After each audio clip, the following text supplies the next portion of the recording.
smoke, bitch, I got it for 'em. They want that smoke, bitch, I got it for 'em. They want that smoke, you know I blow it. They call me Sunny Monster for a reason. I'm really dripping, leave a nigga bleeding. I get to squeeze and leave a nigga.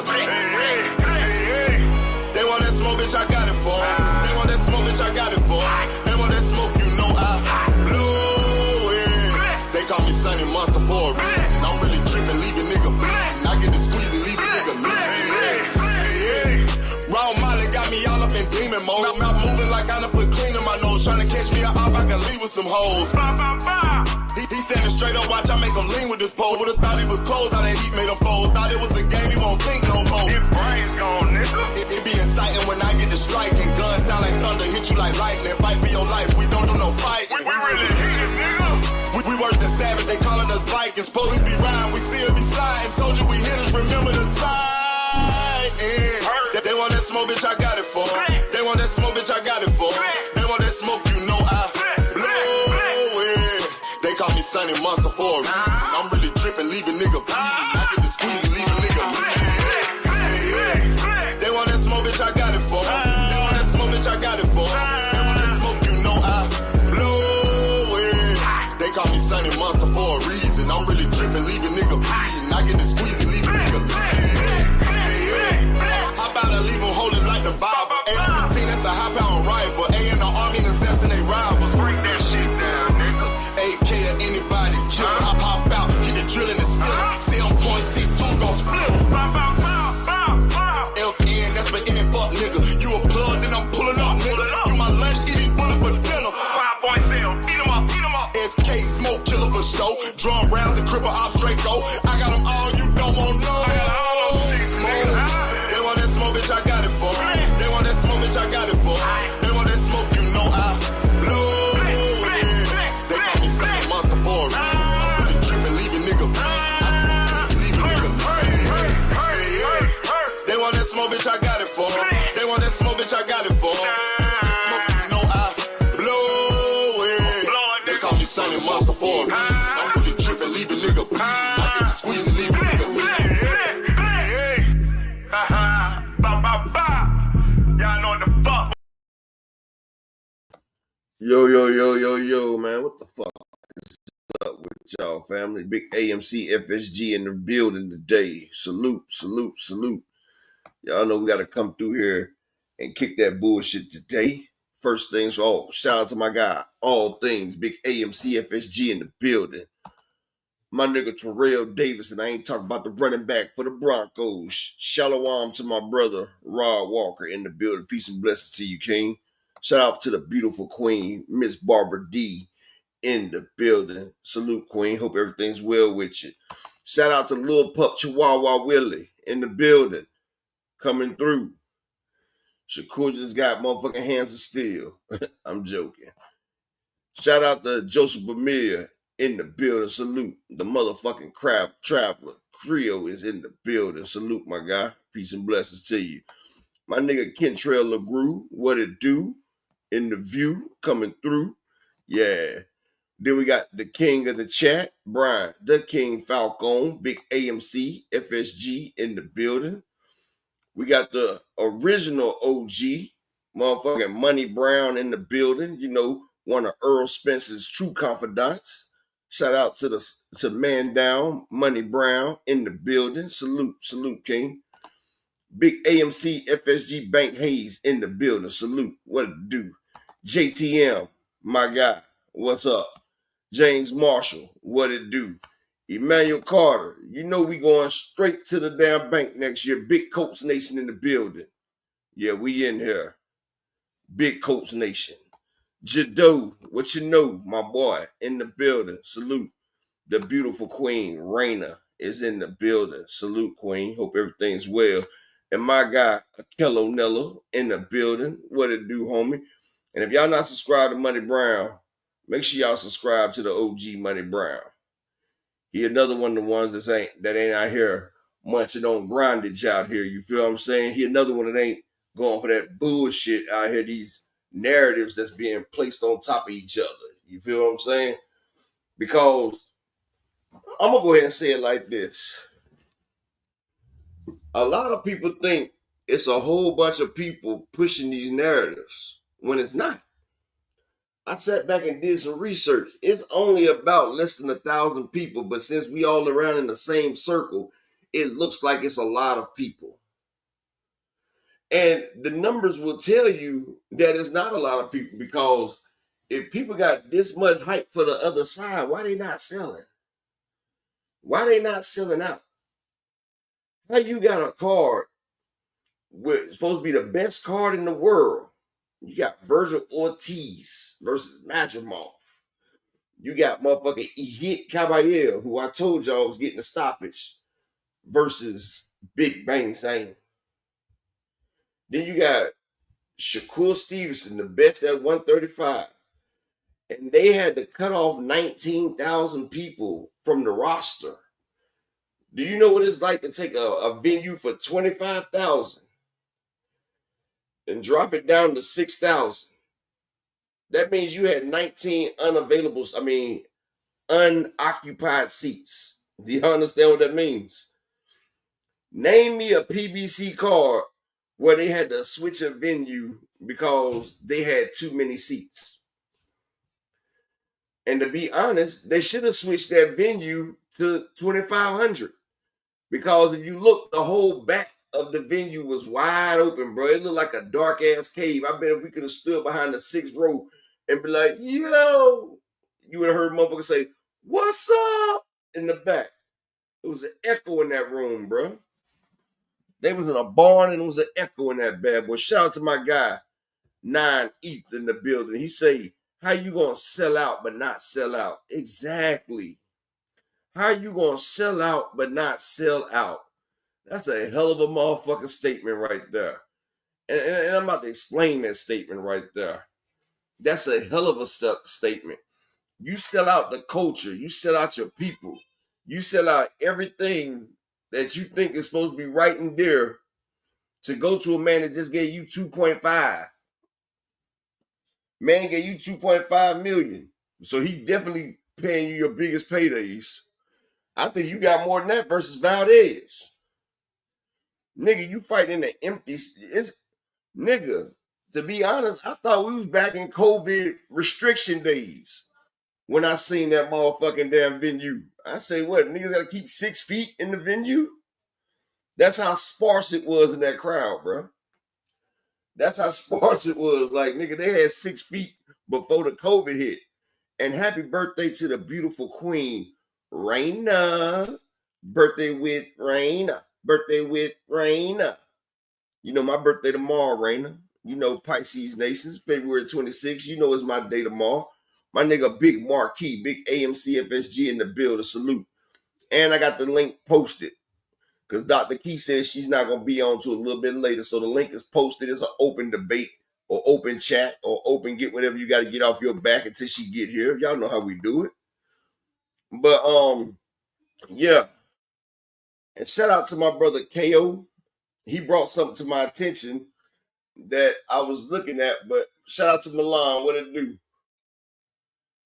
Exactly, Milan. I said that.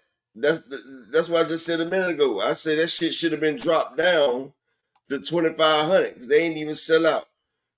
Little Chihuahua on the block. What's up? What's happening?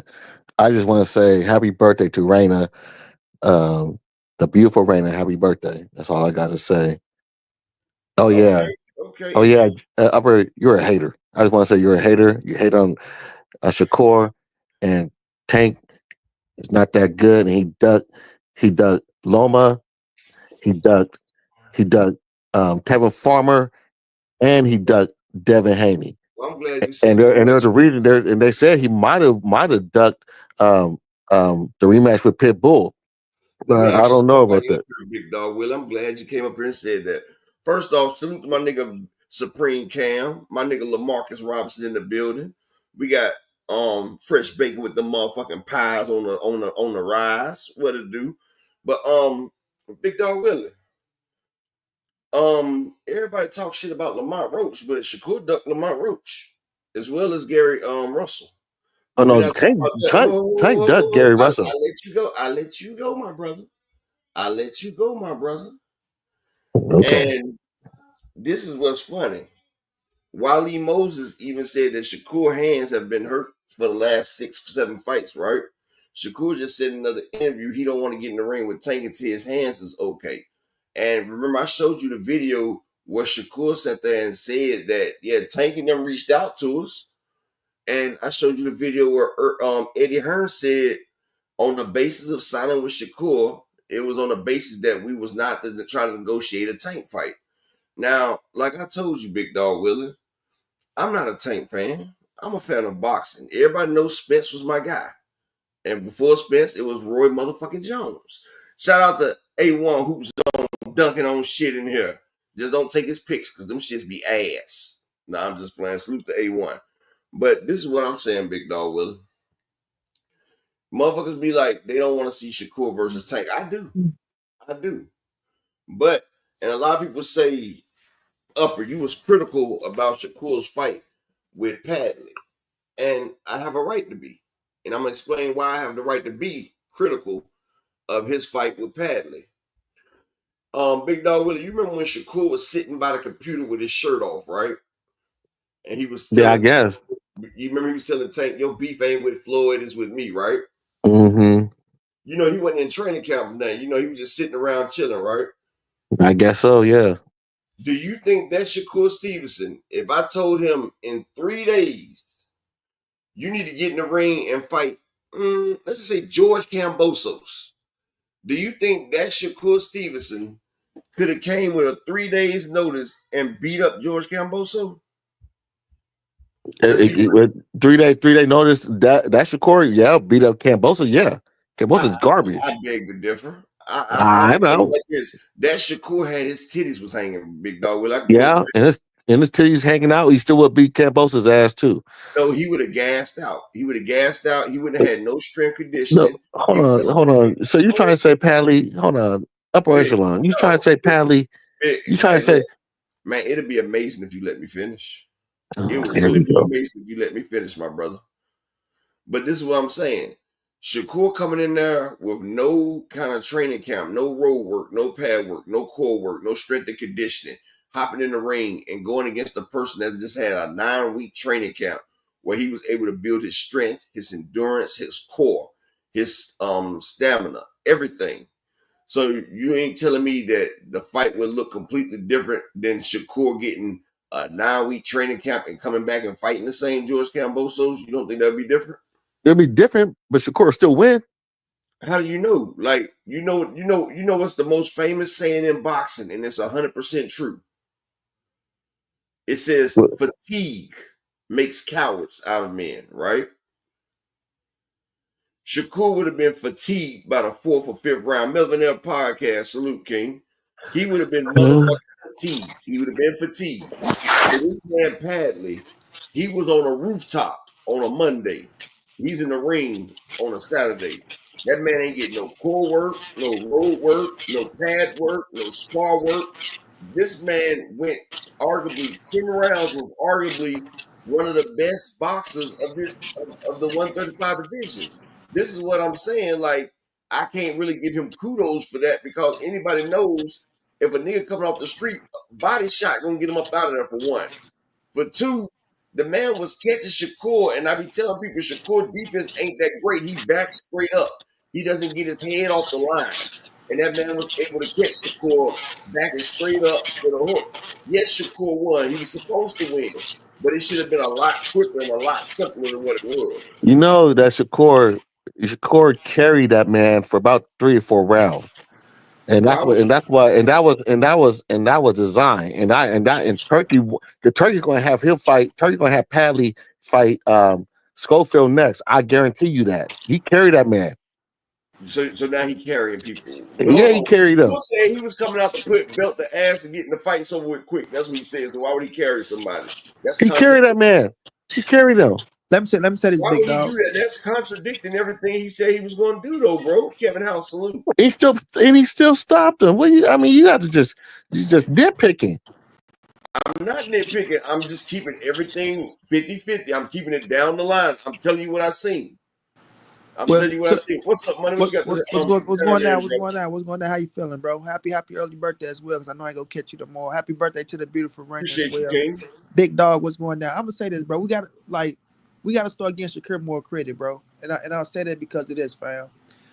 Yeah, we can. People can criticize the Pelly fight. They can say what they want to say about the fight. Pelly was somebody coming in. He was a step in fight, which you know he's gonna get his ass whooped anyway. Whether he whooped his ass in 1 round or he would have whooped his ass in 10 rounds, bro. Shakur gonna still get the same criticism. It doesn't matter. He could have went out there and beat Pelly the fuck up, beat his face in, beat his body up, knocked him out, knocked his tooth out, had a nigga going wobbly left to right. People go say he was supposed to do that, right? So it's like, and I'm starting to see this shit. And not saying you, but it's like it's gonna be damn if you do, damn if you don't with Shakur Stevenson until we get a big time fight like the Tanks or the Devons or the Ryan's or people of that nature, and you go in there and beat one of their ass. Which I know I got Tank beating everybody, but when it comes to Shakur, bro, it's a lot of negativity going his way that he don't deserve, fam. You know what I'm saying? That's what I've been saying. Hold on, let me Just finish let me this. know, Let me man. finish this. That's what I've been Let me saying. finish. Let me That's what I've finish been this. No, saying. let me finish. It's just the fact of the fight that he had against De Los Santos, right? We seen that he was hurt. He had hand injuries. He had a shoulder injury, right? The fight that he had against, the Namibian dude who is my guy. It's fucked up. I can't get his name right now. Right? He ended up dropping him as well. But other You than talking that, bro, about damn, uh, the black guy. yeah, the Um, African Namibian. what the fuck is his damn name? Um, yeah, that's my guy too. I rock with both of them. Him and just Julius and Dongo. Yeah, you know what I'm talking about though. So Yeah, we we ain't know got you talking about the one that old yeah, boy knocked out in 2 rounds. What the fuck the yeah. nigga name? But either way, it's like Shakur, bro. Nakathilia. Yeah, Jeremiah Nakathelia, yeah. But the thing about Shakur is, bro, he's still one of the baddest motherfuckers in the game, bro. Like he's still one of the most methodical. And when you say his defense ain't that, I gotta disagree with you, bro. Shakur defense is one of the top fucking defenses in the game, bro. Just it depends on who you fight and how you fight. A lot of people don't like his style, which I get. Everybody want their pound of flesh. But we gotta understand what he is, fam. Shakur ain't no motherfucker. He ain't Javante Davis. He's See, not that. Like, hold on, Thank let me you. get it. Thank no, you. that's People what I want to was see saying. Shakur going there because they say, oh well, he always talking like he go beat that. Listen, when you fight, bro, it's a fight. So if you get in there, you tag the motherfucker, they ain't hitting you, and the motherfucker come out they face knotted up, things of that nature, you still beat his ass even if you don't knock him out. But All I right, let just me add this real quick, money. That's what I was saying. This is exactly what I said. I said Shakur needs to get his head off the line instead of backing straight up. That's what I said. I said the other day, I said he got that quick muscles, just like my guy Roy Jones. Roy Jones, he was so quick that he could pop, and then snatch it back out the way. And Roy Jones got caught backing straight up instead of damn getting the head off the line. But this is my thing with Shakur. I've told people Shakur is not a knockout puncher. I said if you got Shakur in there, and like I told them yesterday, I said you're gonna be getting to see the science of boxing. This man is a pugilist. He likes to hit and don't get hit. I say, so when he does himself a great disservice, when he comes out and say he's about to put belt to ass and he's about to knock a nigga out or he's about to walk a nigga down. And I said, that's what affects Shakur's thing because now you're telling people that you're going to do this. And then when you go out there and you put on a clinic of boxing, people are looking toward that. See, a lot of people are casual boxing fans, so they looking for the hoops, the highs, the rise, the highs, the lows. They not knowing that before he became Floyd Money Mayweather, Pretty Boy was knocking shit out, but with his hands, he had to go to a place where he had to become a defensive fighter. And I'm pretty sure that's what Shakur's gonna have to go to. But Floyd wasn't saying he's gonna knock a nigga out or walk a nigga down. That's what I'm saying, Shakur. Go out there and you can market yourself as being a defensive wizard or nigga, I'm about to put a show. You're not gonna be able to touch me. I'm a butterfly. I'm gonna sting you. You're not gonna get me. But don't go out there and tell people you're gonna walk niggas down and knock them out and shit, and then you don't. Because then that's when you got people ready to judge you, ready to nitpick you. And I just told yesterday, I said, even though Padley had no training camp, I said we're not gonna sleep and act like Padley's a bad fighter. I said that said Padley knocked out. I mean, well, he beat Mark Chamber, and they were trying to act like Mark Chamberlain was the bees and knees. So I said he actually went in there against a good fighter. I would like to see Shakur versus Padley with a full training camp just to see what it would look like. That's what I said yesterday. I would like to see them both with a full training camp and see if Padley is the goods and see where he ranks actually. Because they say he didn't have no training camp, and for him to go 10 rounds, well, 9 rounds and sitting on the bar, that's a hell of an accomplishment with somebody that's supposed to be one of the best in the world. You feel what I'm saying?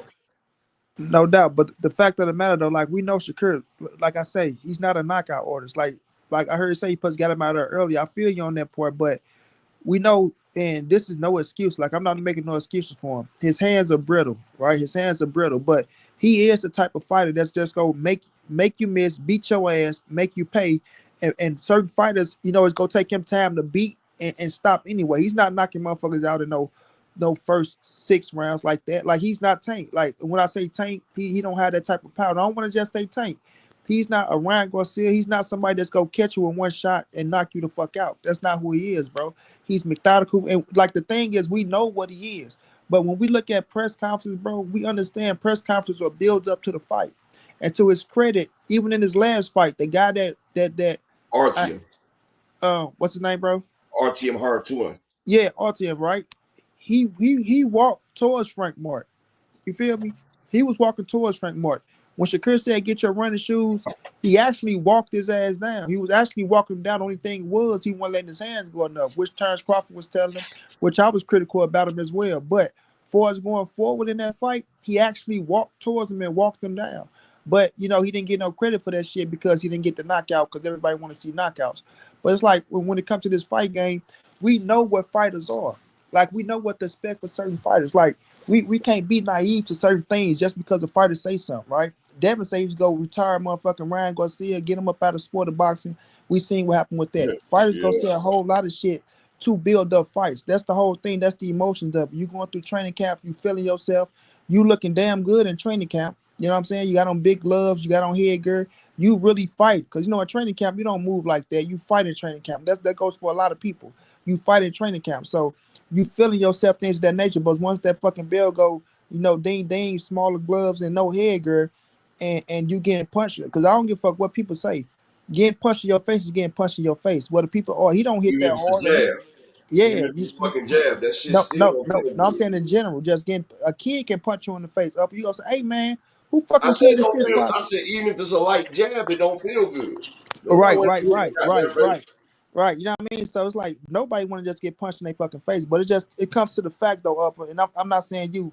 We in the world of the sport now where we see follow the leader, fam. Where if you're a fan of a fighter, and if that fighter discredit that fighter, say something about him, then people go discredit him and make it like he ain't shit. And my thing with Shakur, because I got Tank beating him, and I think Tank stopped him. Right? I stand on this. I say everything I mean, but it's not like I'm stupid and naive to look at Shakur and say, "Oh, Shakur's a bum. Oh, Shakur ain't this. Oh, Shakur ain't no. Shakur is a Oh, I would bad never say you're a motherfucker." bum. No, not you, not you, not you. Right? I'm just saying you. I see a lot of trending shit out here where people discredit that man and make it look like he's not who he is. He's a 3 division world champion. You feel me? 2-time unified, right? And he's holding the title right now at 35, bro.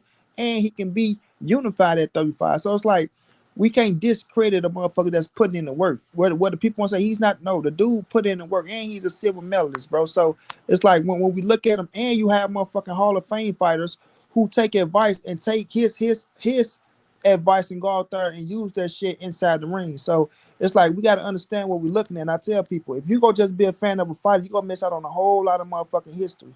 Like I don't like certain fighters, but I'm not gonna take away what they I can do hate inside Dillian that White. ring. You know I what I'm hate saying? Dillian White.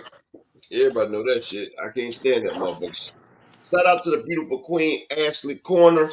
Shout out to my nigga Brock Howard in the building. Shout out to Box Fanatic. But Ash, what's going down, Ash?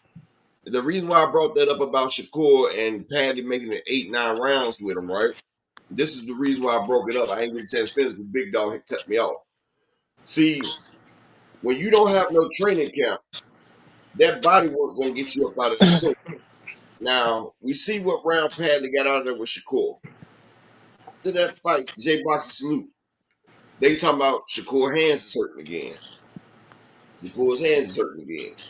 Now, my point that I was about to allude to was Shakur said in the interview he want to wait till his hands are in perfect shape before he fights Javante Tank Davis. Shout out to the beautiful queen Cassandra in the building.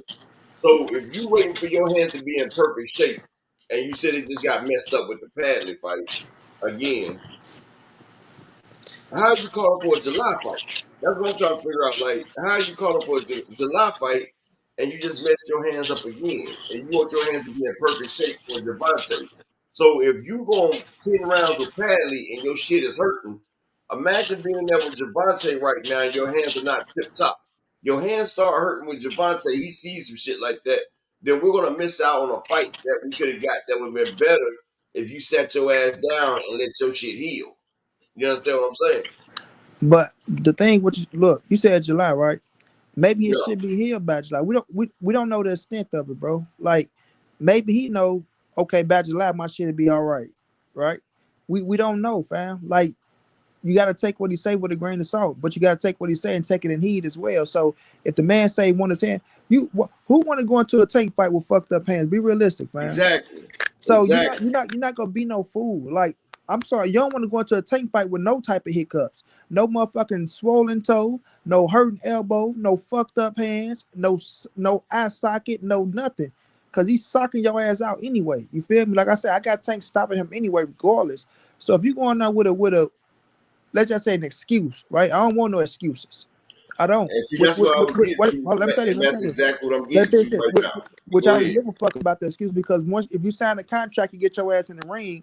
It is what it is. You know what I mean? You knew you was fucked up, but I'm not gonna discredit or be mad at somebody who's saying, "Look, man, I'm fucked up. I need to be at least 80% getting into the ring with this motherfucker." We all know where Tank is. He's the top shot, and he gonna have to be all for him to be Tank. He got to be perfect. You feel me? He has to be perfect. He has to be all the way on this shit, bro. He's gonna He's have going to to be be better all than the way perfect. on this shit. He's going to have to pull out one of the motherfucking goddamn once in a lifetime type fights, and that's the type of shit I want to Yes, see. yes, I yes. don't You want got to to be see out. him go in there and Yeah, then at the end of the fight start doing that bullshit Madrimov talking about he was sick. No, nigga, you got your ass whooped. I don't want no fucking excuses. Like my nigga Earl, he got his ass whooped. exactly. And they It make wasn't no excuse. like Earl. I felt like the shit was fucked up, but Earl said he ain't got no excuses, so I can't throw an excuse out there for Earl. So if Exactly. I was, Even though we know they want the 100% Earl, but like you say, ain't no excuse because he ain't made none. hell yeah. Yeah, but the thing is, but Ash, you say, why he keep lying? Why he keep lying about what, Ash? You got to give me a specific situation you saying he lying about. I think she talking about how he said one thing he said he wants to fight, the next he talking about his hands is not right. Hold on. Shout out to my nigga Free Smoke in the building. Shout out to my nigga Don Drickum. Don't trick him in the motherfucking building. The beautiful 2 cents in the building. Y'all make sure y'all subscribe to 2 Cent Ashley Corner. Y'all make sure y'all subscribe to them queens in the building. And y'all subscribe to the Big Stepper. He in the building. Make sure Free you smoke. subscribe.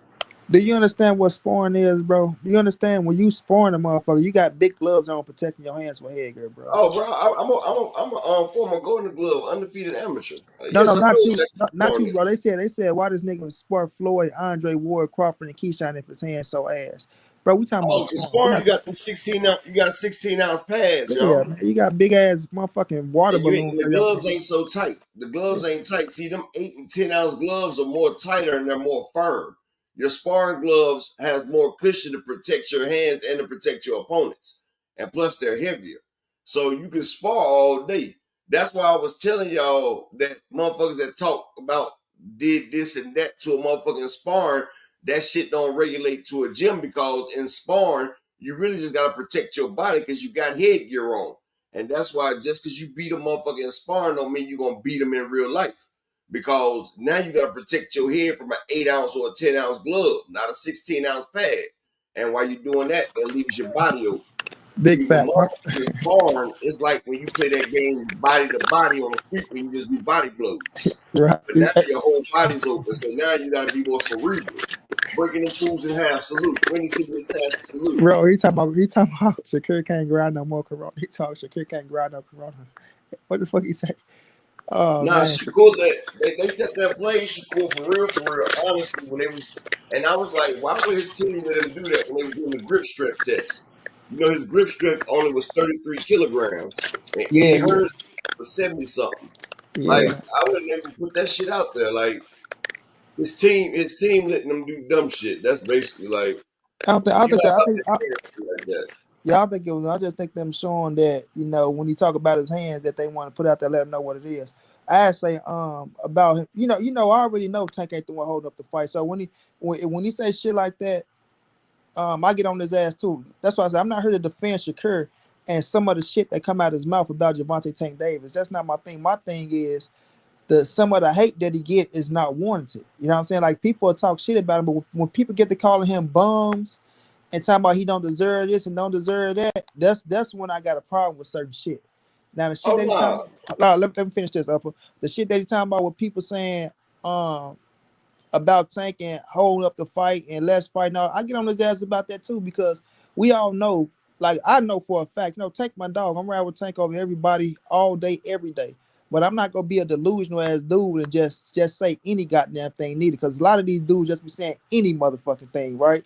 They'll just say any fucking thing because it's shock value. Which I say this shit, but have some real context behind this shit. So when some of this shit come out, he's a bum and he ain't better than this dude, and he ain't better than this dude, and this dude deserve to fight over him.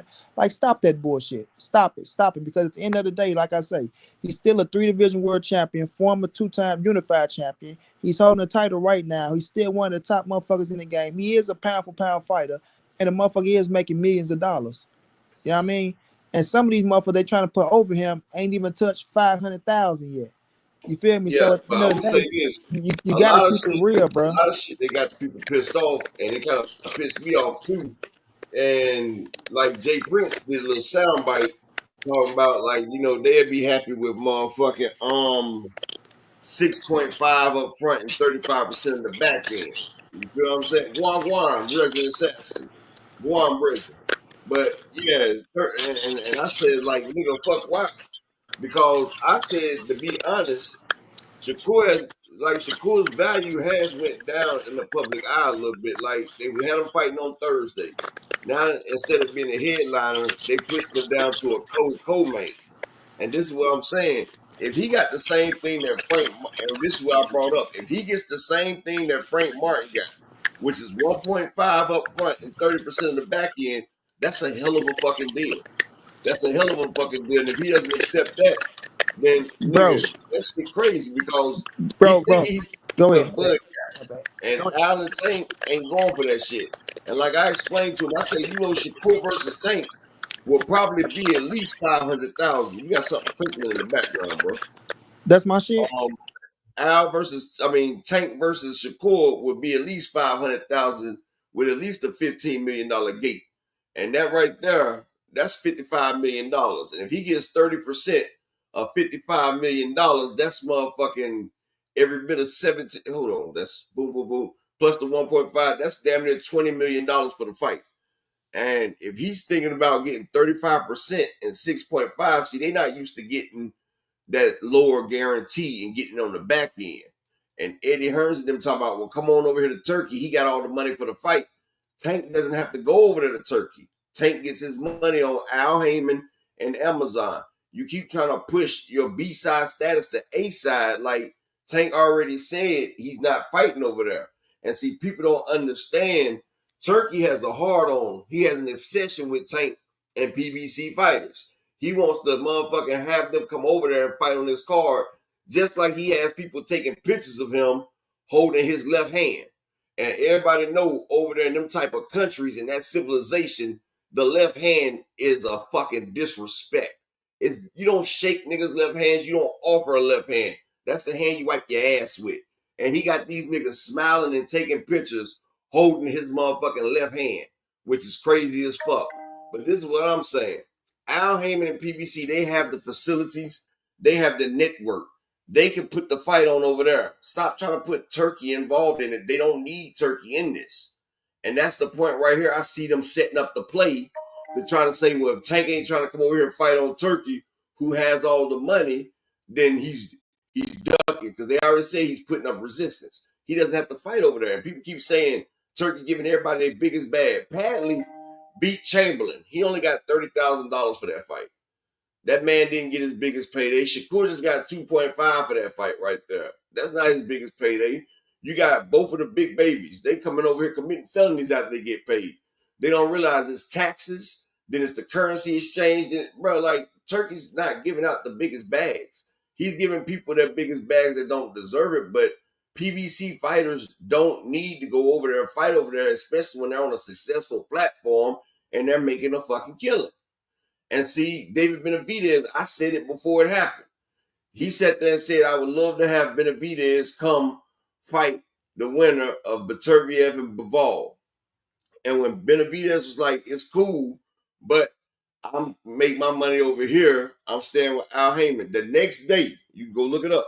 On my platform, I say, they're going to stop Benavidez from fighting the winner. I said, watch, they're going to try to make it a trilogy. Because he said that he's not trying to fight over there. He's trying to keep it over here. And that same day, Turkey came out there and said, he was like, after the Bivol fight, we're going to make it a trilogy. And I sat there and said, he's trying to leverage his power and money over these bullshit sanctioning bodies. And he's trying to force people to bend to his will. Like, people don't understand. This nigga was a YouTuber a couple years ago. Like, this nigga is the damn emissary of entertainment. People don't realize, if you look at history, that's called a fool. Back when the courts had jesters, that's what Turkey was, a court jester. The man of entertainment, they're called court jesters. But now they got the good title that he got, but still, that was the nigga that had the Joker hat and used to make the king and queen and everybody laugh around the court. The minister of entertainment, that's what he is. And now everybody bending to the knee and shaking his left hand and shit. Come on, man. We don't need all that shit. They fucking up the sport of boxing. That's the fuck they're doing. And y'all can tell, I'm tired of that shit. Like, visit to another planet, salute. Lee Jackson, what it do? All right. Salute to my man. I guess money fell off. But visit for another planet. Salute, King. Peace and blessings to you. Visits from another planet. When they say trilogy fight, most times it does mean happen right away, brother. Most of the time. Like, you can't sit there and say we having a trilogy and then you fight this time and then go fight. You know, if one of them fights somebody else and they get beat, hey, who blocking who? Hold up.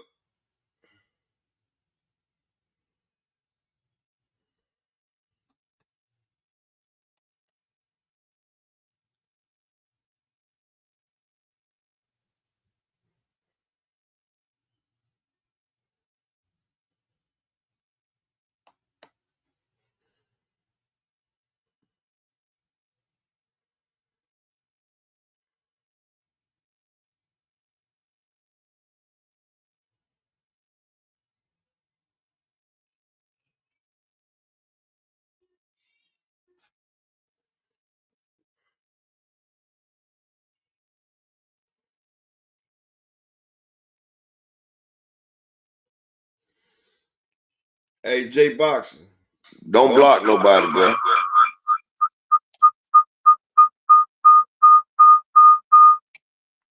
Don't block nobody.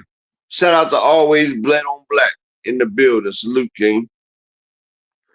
Hey, look, don't block nobody unless they being racist or something like that. Like, Dr. Key has put up a mandate about blocking people. So, you know, we let people have their own opinion over here. We ain't, all right, well, you know, we let motherfuckers, Barbara D, he was supposed to get 5 million, but he only got 2.5. But yeah, we let people go ahead and say what they got to say. Shout out to the people, Queen, Always Been on Black in the building. Let me make sure I get everybody. Hold on 1 second. I had to reset my other device. Lee Jackson, salute, King. Lee Jackson, didn't you used to have a wrench, my brother? Texas DT20. Salute.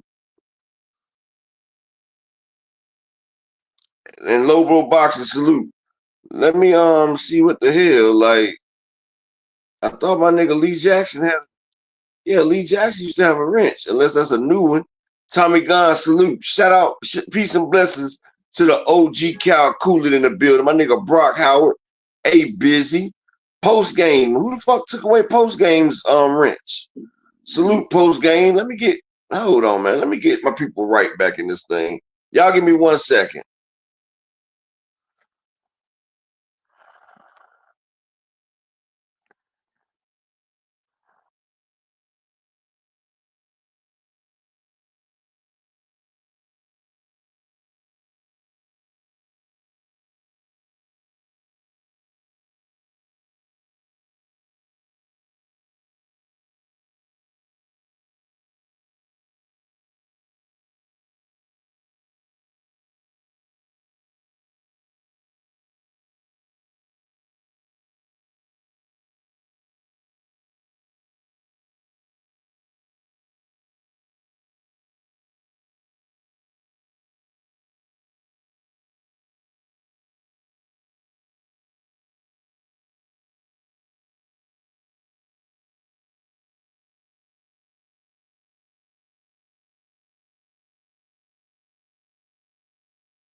Hey, post game, Lee Jackson, all my guys who look like they wrenches is gone.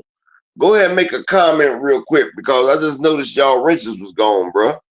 So post game, Lee Jackson, y'all make a post real quick. Shout out to my brother Phenomenal Show in the building. You feel what I'm saying? Like, I see my people ain't got their damn wrenches. Shout out to the Mexican monster Kawhi Elliott in the building.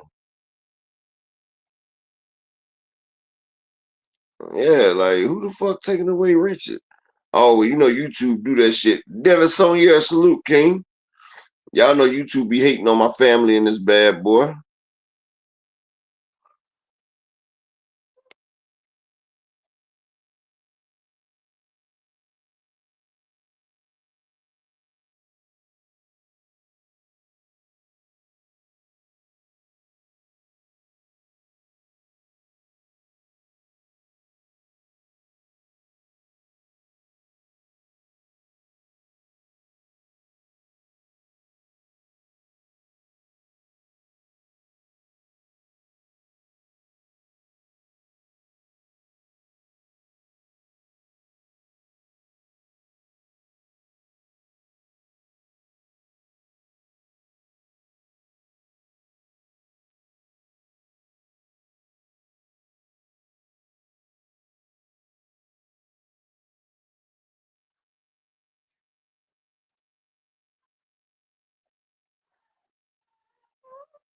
Like, I can't see it when I go on for my other thing.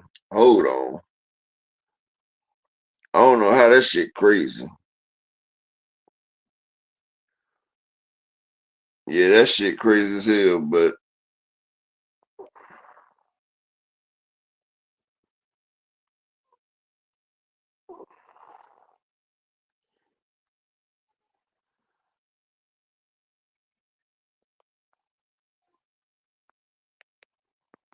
y'all give me 1 more second.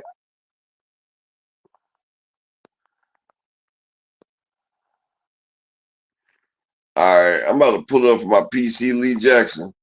I don't know what the hell going on. Hey, Phenomenal. Do you know what's going on where I can't see? All right, Money Brown back. I can't see the man when I pull it up on this shit. Then I took his wrench and everything. I don't understand how that shit happening.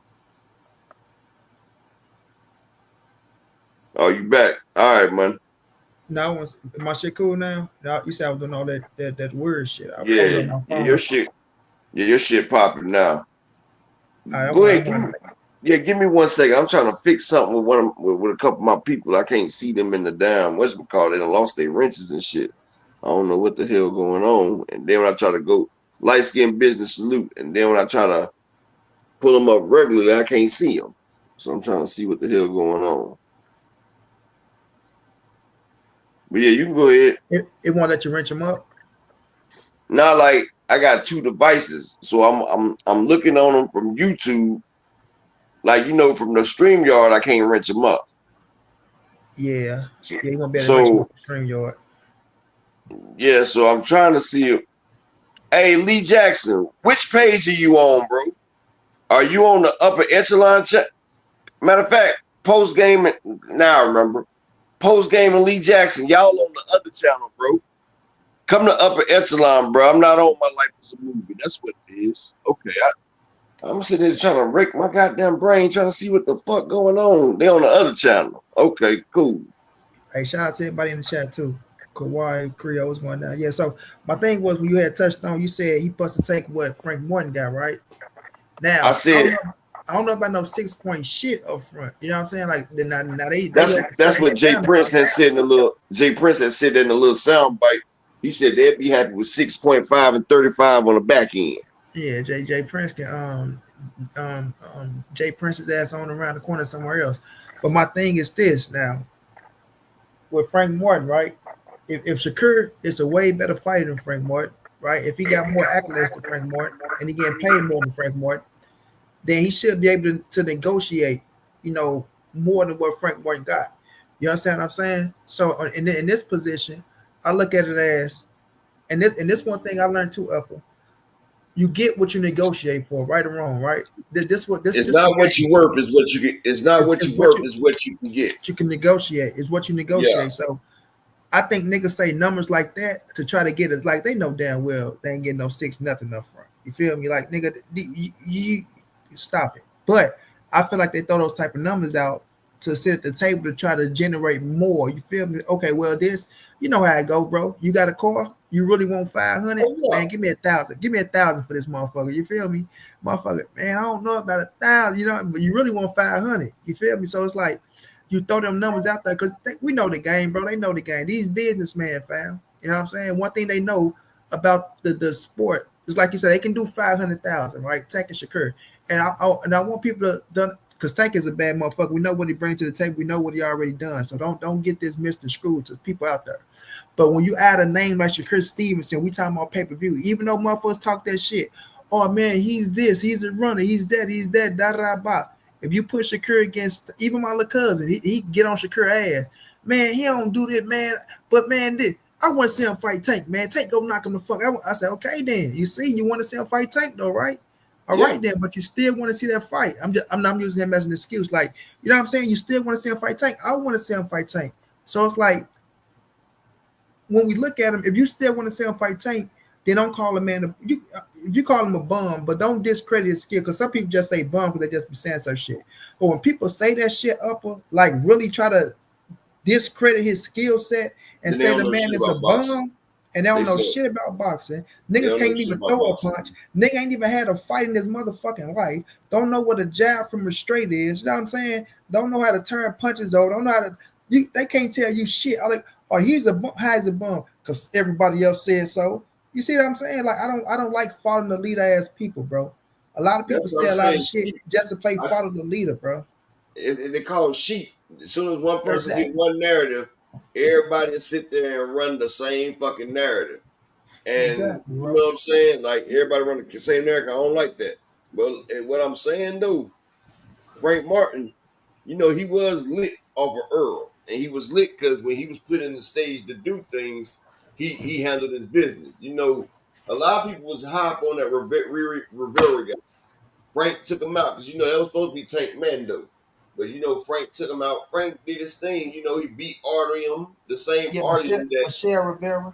Yeah, Rivera. Yeah, that's what I'm saying. Yeah. And he beat Artyom, the same Artyom that Shakur said was a strong guy and hit hard. You feel what I'm saying? So Frank sat there and he went through it. And Frank, people forget, Frank the same motherfucker that dropped Virgil Ortiz in the amateurs. Frank, my dog. I just talked to him the other day. That's my dog. Yeah, so Frank got some power. I used to fuck with Derek James and them a lot, but I haven't talked to Derek in a while, ever since their situation. And I ain't trying to bother the man. You know, I hit him up on Instagram. He responds every now and then, but you know, he going through shit. So, you know, I stay out the business. You feel me? GM salute. But what I'm saying is, yeah, Shakur can negotiate what he can, but the same people that were saying Shakur should have took the 25% versus Devin are sitting here saying that Shakur needs 35-40%. And what I'm saying is 25% versus Tank will still be way larger than 25 versus Devin. And I'm just saying, if Tank and them, now, one thing about it, I'm not going to count the next man money or put a cap on the next man money. I feel like if I was Earl, Terrence wouldn't have got more than 30. But Terrence, he's talked his way into it. He got what he wanted. But what I'm saying is, no matter what, if Tank don't budges and he say 1.5 and 30 on the back end is my final offer, and he said, I'm not moving from that. Still, that's 3-4 times big Shakur's biggest payday. And if he don't accept that, we got to at least hold him to the fire because you were sitting here talking crazy about Frank Martin not accepting that 1 million while you was getting 4. You feel what I'm saying? Like, you got to realize it ain't about how great you are. It's what you bring to the table. Bud Crawford, he's an extremely accomplished individual, undisputed. Twice. The man's undefeated. Knocked out every welterweight he been, well, got a stoppage on every welterweight that he's been in the ring with. But if we go look at the computers that's computing with Bud, 50,000 versus post style. He did 130,000 Oh, with all right. I know that shit like yesterday. Khan. He did 6,000 with Avanesian of Black BLK Prime.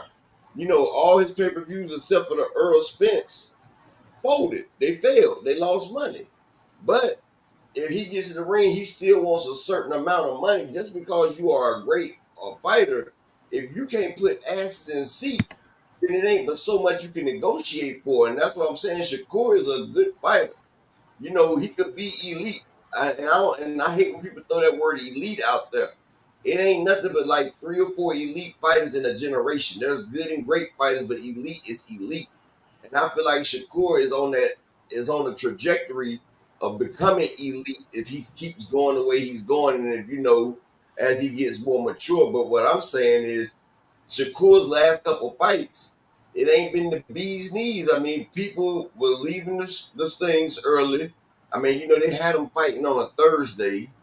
They had the man, and then when I don't know why Hey, they put him Barbara in, D. huh? My bad. I was shouting out Barbara D. saying what's up to Barbara D. Go ahead, And bro. then they It's all put good. him on a like he wasn't even the co-main for this last bout. He could at least been the co-main, but they had him like, you know, like 3 fights to the end. Like, that's fucking up your marketability. And this is what I'm saying. So if they get in negotiation with Tank Davis, and Tank Davis and his people say, look, all we gonna get, because Leonard Ellerby just came out that same night and said Tank ain't taking no pay cuts. So if they say, and Ryan Garcia got 2.5 million up front and 40 on the back end. So if they sit there and say, and he brought 20 million Instagram followers or 20 million TikTok and Instagram followers. So if they sit there and say, well, Shakur, you just got 2.5 million your last fight, no back end, you got the whole 2.5. If we give you 1.5 million up front and give you 30% of the back end, I mean, it's what you can negotiate for. But if they say that's a firm a firm offer, then I know he might want more, but that's 3-4 times his biggest payday, and that would be crazy if he denies it. That's what I'm trying to say. What I'm trying to say, if he doesn't accept that, that's crazy because, like I said, on 500,000 pay-per-views, he's still scheduled to walk away with over $21 million. Okay, so let me touch on that. This the fact. That's why I say we got to stop telling motherfuckers what they should take and what they shouldn't take on the simple fact that we seen that with Terrence Crawford. And everything said about Terrence Crawford, I was on the same motherfucking boat. I was one of the niggas that was really pushing, like, come on, bro, he don't want the fight because this, that, and the third. But he went in there, he negotiated for what he got, and he got what he got. What we want is the fight. Us as fans, that's all our business is the fight. And I got, like I said, I gotta say I'm guilty of it too.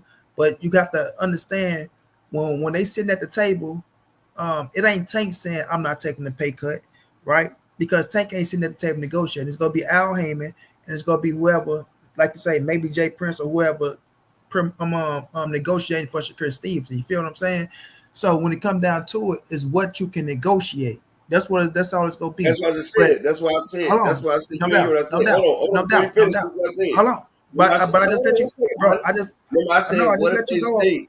I know, money. Listen, I said, But what if I heard they say? everything. I'm getting there, bro. I heard Okay, everything okay. you said. What I'm saying is what you can negotiate.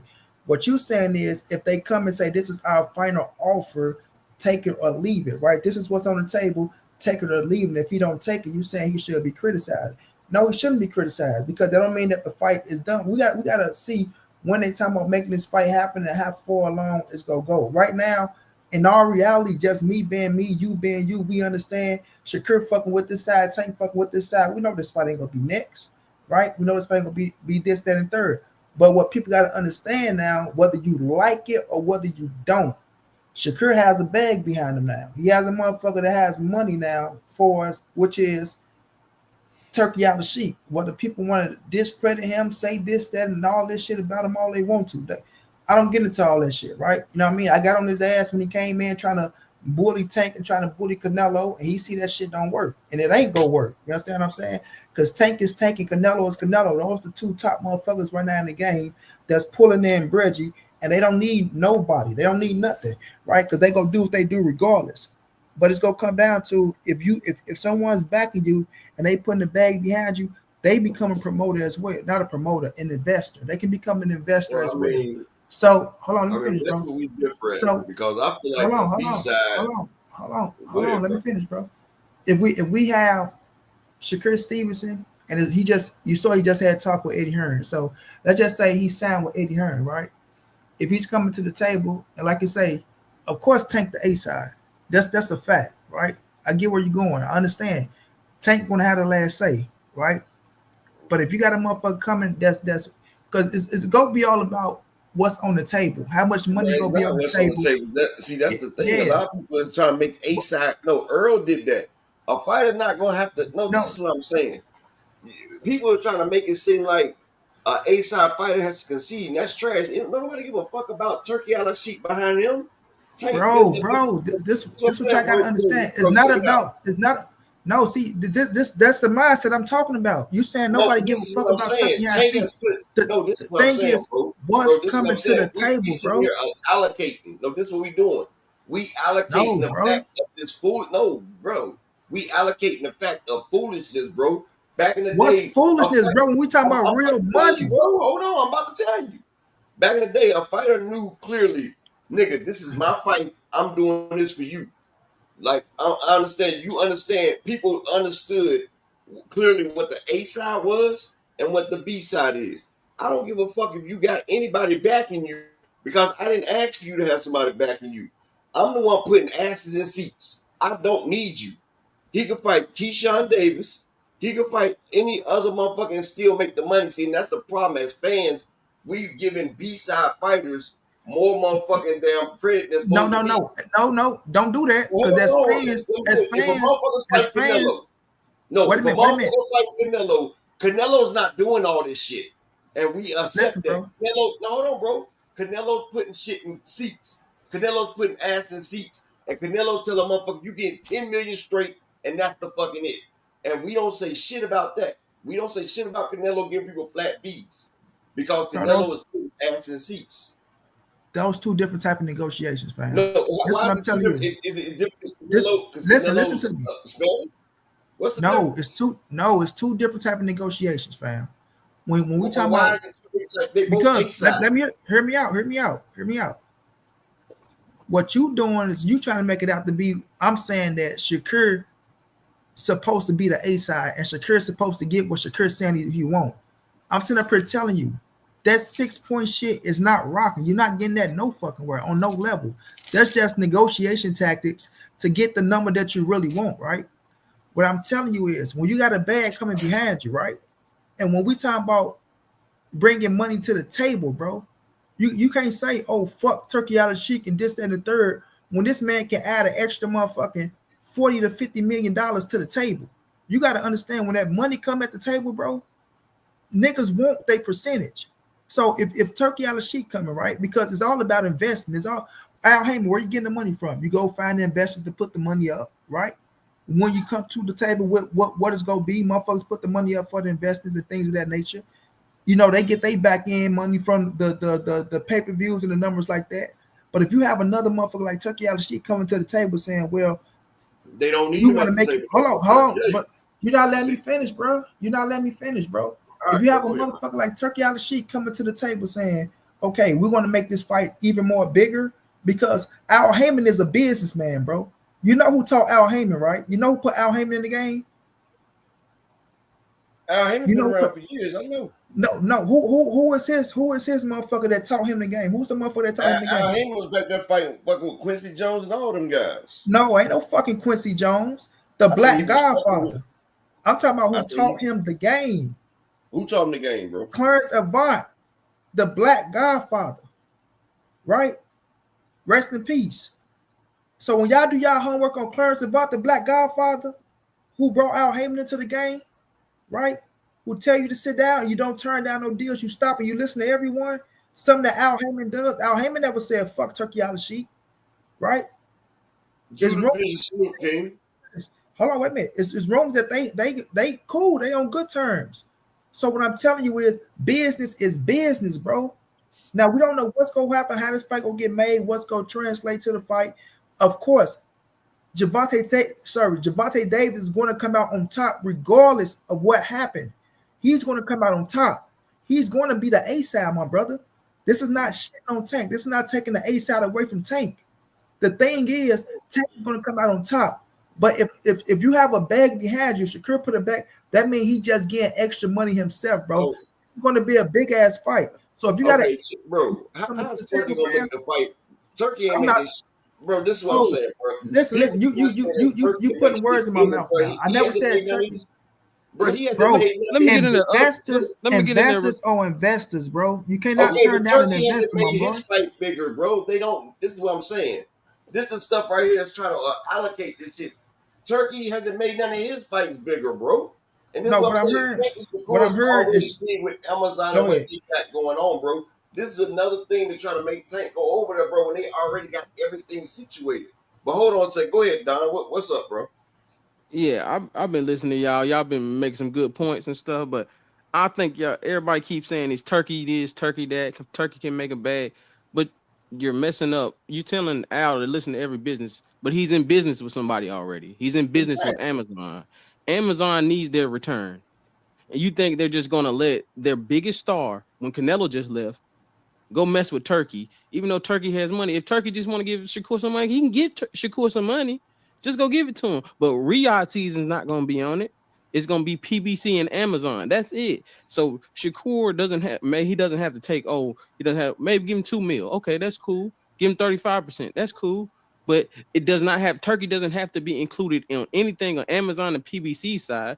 He can give Shakur the money. If he want to buy some seats, we can give him some good seats too, but he doesn't have to be included because that is taken away from their deal. That's why David Benavidez made the stand he did, because PBC is it. Hey, Canelo's probably knew Canelo's thinking about leaving. Hey, we're gonna use you. We're gonna prop you up as our next star. So they're using their star. You can't keep lending. They don't lend out their stars. They lend out their Exactly. good No other fighters. place is It's a doing it. reason. That's Go ahead, good go No ahead. other business. place is doing Let me it. And tell that's you what I'm something. saying. When it comes to Hold this on, fight hold on, game, bro. bro, Hold on for I a second. know, And that's what I'm saying. And this is what I'm saying. And then people sit there trying to make an argument on why they need to. If the motherfucker don't want to work with Turkey, he don't want to work with Turkey. That's period. I mean, he doesn't have to. Tank has been getting by great his last few fights. You know what I'm saying? A motherfucker, it's just sometimes you don't want to work with certain people. We just seen 2 people that wasn't on the zone card this week get fucked up decisions. Carlos Adamas. We just seen motherfucking Arthur Baturia. We just seen that right there. The man is good at home. That's just like I got my own work. I got my own plug. And you keep trying to make me fuck with your plug. I don't want your plug, bro. Me and my plug, we making good profit. We making good money. I don't need you. But you trying to come get some work from me. You telling me to front you a 9-piece. I'm trying to get it, but you trying to tell me to get the 9-piece from this nigga in front of you. Like, how does that work, bro? No. negative. Now, this is what I'm saying. This is what y'all not understanding, bro. Because what y'all, Bro, I understand everything, bro. hold on, no, you're not understanding, bro. Because you keep going back to the same shit. What y'all hearing is, oh, it's not gonna be. The fight don't have to be right out season, bro. Do y'all know what an investor is? It's gonna be plenty of investors that's investing into the fucking fight that go be sitting back at things that night. So when it comes to Turkey Al Sheik, and I'm telling y'all, them doing business without Heyman, bro, coming, making the fight bigger, fam, the fight can still be on Amazon Prime. You understand? It's all about pulling in a dollar. That's what it's about, pulling in the dollars, bro. So when we looking at the situation, and I tell y'all, oh, he got a man with a bag behind him now. Y'all just going all around the world. Y'all snapping out and bringing shit. Oh No, man, we're Turkey, not, y'all, bro. what, hold on, bro. Let me finish. Let me finish, bro. I just listened to y'all finish, bro. Let me finish, bro. Bro, I just listened to you. Like, go ahead, bro. Go ahead, bro. Go ahead, bro. When we looking at the situation, bro, and we looking at Turkey, and when I tell y'all the man can invest and help make the fight bigger, you're going to listen to all offers, bro. Of course, they got a deal with Amazon Prime. I get that, right? And I get what you're saying. Nobody's gonna let somebody come and cut them off and take their program and meaning, oh, we not finna let Tank over there and fight on no fucking real. See, Tank already said he's not fighting over there. That's for damn sure. Turkey Al Sheik is not. He already said he open for fights to happen in America, bro. So when you come in and doing business in America, fam, and you link up with Al Heyman, you understand the game, right? This is the A side. But when you come to the table and you bringing money to the table, bro, you cannot dismiss that and just say, oh, well, listen, this is that, because all investors is good investors, bro. So if it make good business sense and you bring it to the table, and if Tank is coming out with a bigger bag than what it's going to be, he's going to accept that. So all we have to do is sit back and wait, and let's see what take place, and let's see what happens. But we can't sit up here and discredit this man Turkey, because it's a lot of fucking feelings involved. That's what I'm hearing. A lot of fucking feelings and discrediting about some shit that has nothing. Speaking of feelings, I got some questions. That has nothing to do with nothing, bro. It's a lot of feelings involved, bro. If Turkey's involved, he's gonna want his name on it. If people are sitting here telling you, I don't want to do business, bro, sometimes all money ain't good money, bro. All money ain't good money. We seen what happened with the MTK Global money. All I'm saying have you heard Al say you don't want to do business? Bro, I just let you go. I got you, but have you heard Al say he don't want to do business? Bro, then I just let you go. I got you, but I'm saying, have you heard Al? Have you heard Al say he don't want to do business? I just let you go, bro. I got you, bro. I just asked you a question. Have you heard Al say? Hey, Monty, man, let him talk, bro. Let him talk, bro. I got him, bro. This is channel. Ain't no. This is channel, man. What bro, you mean, I know man? this is channel, bro. I'm just saying, channel, man. Fall back, digress, man. This whole time, bro. I've been letting you spin this whole shit while you trying to sell. You've been on your soapbox a good 20 minutes straight. I can't ask a question. This is what I'm saying. You've been sitting here trying to spin us. Let him make a statement in that and ask a question. Hey, bro, I don't need you to tell me what to say, bro. Go ahead. It's his channel. Bro. I can't ask the man a question. You can wait till he's done. You can wait till he's done, though. You can wait till he's done. Like the rest of us is. The rest of us waiting. I still hold on for a second, bro. This is what I'm saying. Yes, in business, it's great to have different investors, but sometimes you don't want this money. Sometimes all money is not good money, and I've seen that. They said they don't want to do it. If Turkey wants to do something with Tank, then him and Tank can talk about it. But Turkey, he has a way of trying to bogart shit. Tank already said, we got this right here. You're not going to box me into stuff, and then it's like that you're trying to force the man in there. If you really want to have a decision, people know in boxing, most of the decisions are done behind the doors instead of putting all this shit out in the damn public. So if you're putting all this shit out in the public, it's like a publicity stunt, or like you trying to use the public opinion to sway certain things. This is what I'm saying. If you really want to do a deal with me, if you're really trying to make some money with me, then nigga, why are we getting everybody else involved? Why are you putting this shit in the social media? So if shit don't go your way, then you got the sway of the public opinion. Anytime I've made business deals, anytime me and my people make deals, anytime really the fights get made, it's behind closed doors. It's behind closed doors. Now you putting all this shit, that's how misinformation gets put out. That's how all the rumors get spread. And that's how different shit comes through. And then it's a whole gang of people pushing false narratives. If Tank wants to do business with Turkey, Turkey has Al's number. Tank already said he didn't want to. The man sitting there, name one fighter that's done made. Now I'm not even gonna do it like this. He gives Tyson Fury and Usyk $100 million. He's not trying. And Tank asked for 2 Ferraris. He said all I got is 2 gloves for him. And a lot of fighters, they go over to Turkey because they need help selling. People on the PBC, they don't need help. They're doing fine. Turkey is the one, if you go check his red, he's in the red. Every fight card that he has put in has lost money. He has been hemorrhaging money. The man is over $147 million in the hole. I put all the facts up last week. He has been hemorrhaging money each fight. So now I need you, who is sitting here bleeding out money from both aortas, to help me? No, nigga, you need my help. This is what I'm saying. And then they coming out talking about, when you come to us, you come respectful. You're coming with the wrong tone set. First off, you're losing money. You need our help. Then approach us respectfully and don't do this shit in public. When you're doing it in public, then it's like you're trying to do some type of power grab. And what I'm saying is Tank does not need them. If you want the Tank fight, then that's fine. And it's crazy when we talk about Tank, then he needs to listen to this and that. But when it's Canelo tells you, I'm not doing this, I'm not doing this, you just want payday, you're taking this right here. And when Canelo tells motherfuckers to eat shit, take this check or leave it, motherfuckers is making sandwiches out of this shit and ain't nobody saying nothing. But when the young black man doing it, now we all have a problem. He need to listen to this side. That's what I'm saying. We need to keep it same for everybody, bro. We need to keep it 100 with everybody. Shout out my nigga, Mr. Altruistic, in the Cash App with the $10 holler. Shalom, bro. Appreciate you, King. Shout out to my nigga, Who's Israel, in the Cash App with the $6 holler. And shout out to my man, Devin Sonier, in the Cash App with the $5 holler. Now I'm gonna digress. I'm gonna let y'all talk for a minute. All right, I got something to add on to that. Hold on. Let me touch on this because he brought in Canelo, right? When you bring in Canelo, bro, don't say, oh well, we need it when it's the black man. We need to do this. Man, Canelo is bringing in different type of money than Tank. Let's just be realistic on this point, right? Now, when it comes to Tank, y'all keep talking about people saying, bro, hold on, let me finish, bro. Let me finish, bro. Come on, bro. Bro, we just listened to you go 1,000 miles per hour, bro. I'm about to step away money. I'm about to step away money, but before you do that, look at the money that Canelo has brought in his last two fights, and the money Tank brought in the last two fights, and let me finish. Who's made what in their last two fights? Like I said, bro. Yeah. Hey, money. You already done went for like 20 minutes. Hold on. Because you was talking before him. Let me touch on this, bro. Because I'm gonna touch on this for a minute. Hold on, fam. I'm talking right now. Canelo bringing a different type of money than Gervonta Davis, right? So when we're looking at that situation, you saying, oh, don't tell me. What I'm saying is nobody is telling Tank he has to do shit, bro. And when y'all sit up here and say one promoter can't work with another promoter, it's pure bullshit. When we knew that, when we just seen Ryan Garcia, he was up on the Golden Boy.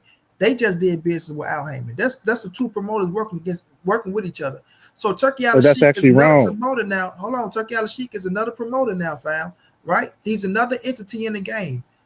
Like no, he's not a promoter. No fighters assigned to him. I'm not getting caught up in the bullshit for as where you got me there. He's an investor. Let's just say that. So when you invest in certain shit, you still got the bread, and it's still like you got the fighters because motherfuckers, you got the promoters with him. So let's just say this: it's okay for other promoters to work with each other, but when you have Turkey Al Sheik coming with somebody and it's doing this, it's feelings, bro. And I'm hearing the feelings that's coming out of people. Everybody, oh man, this and that.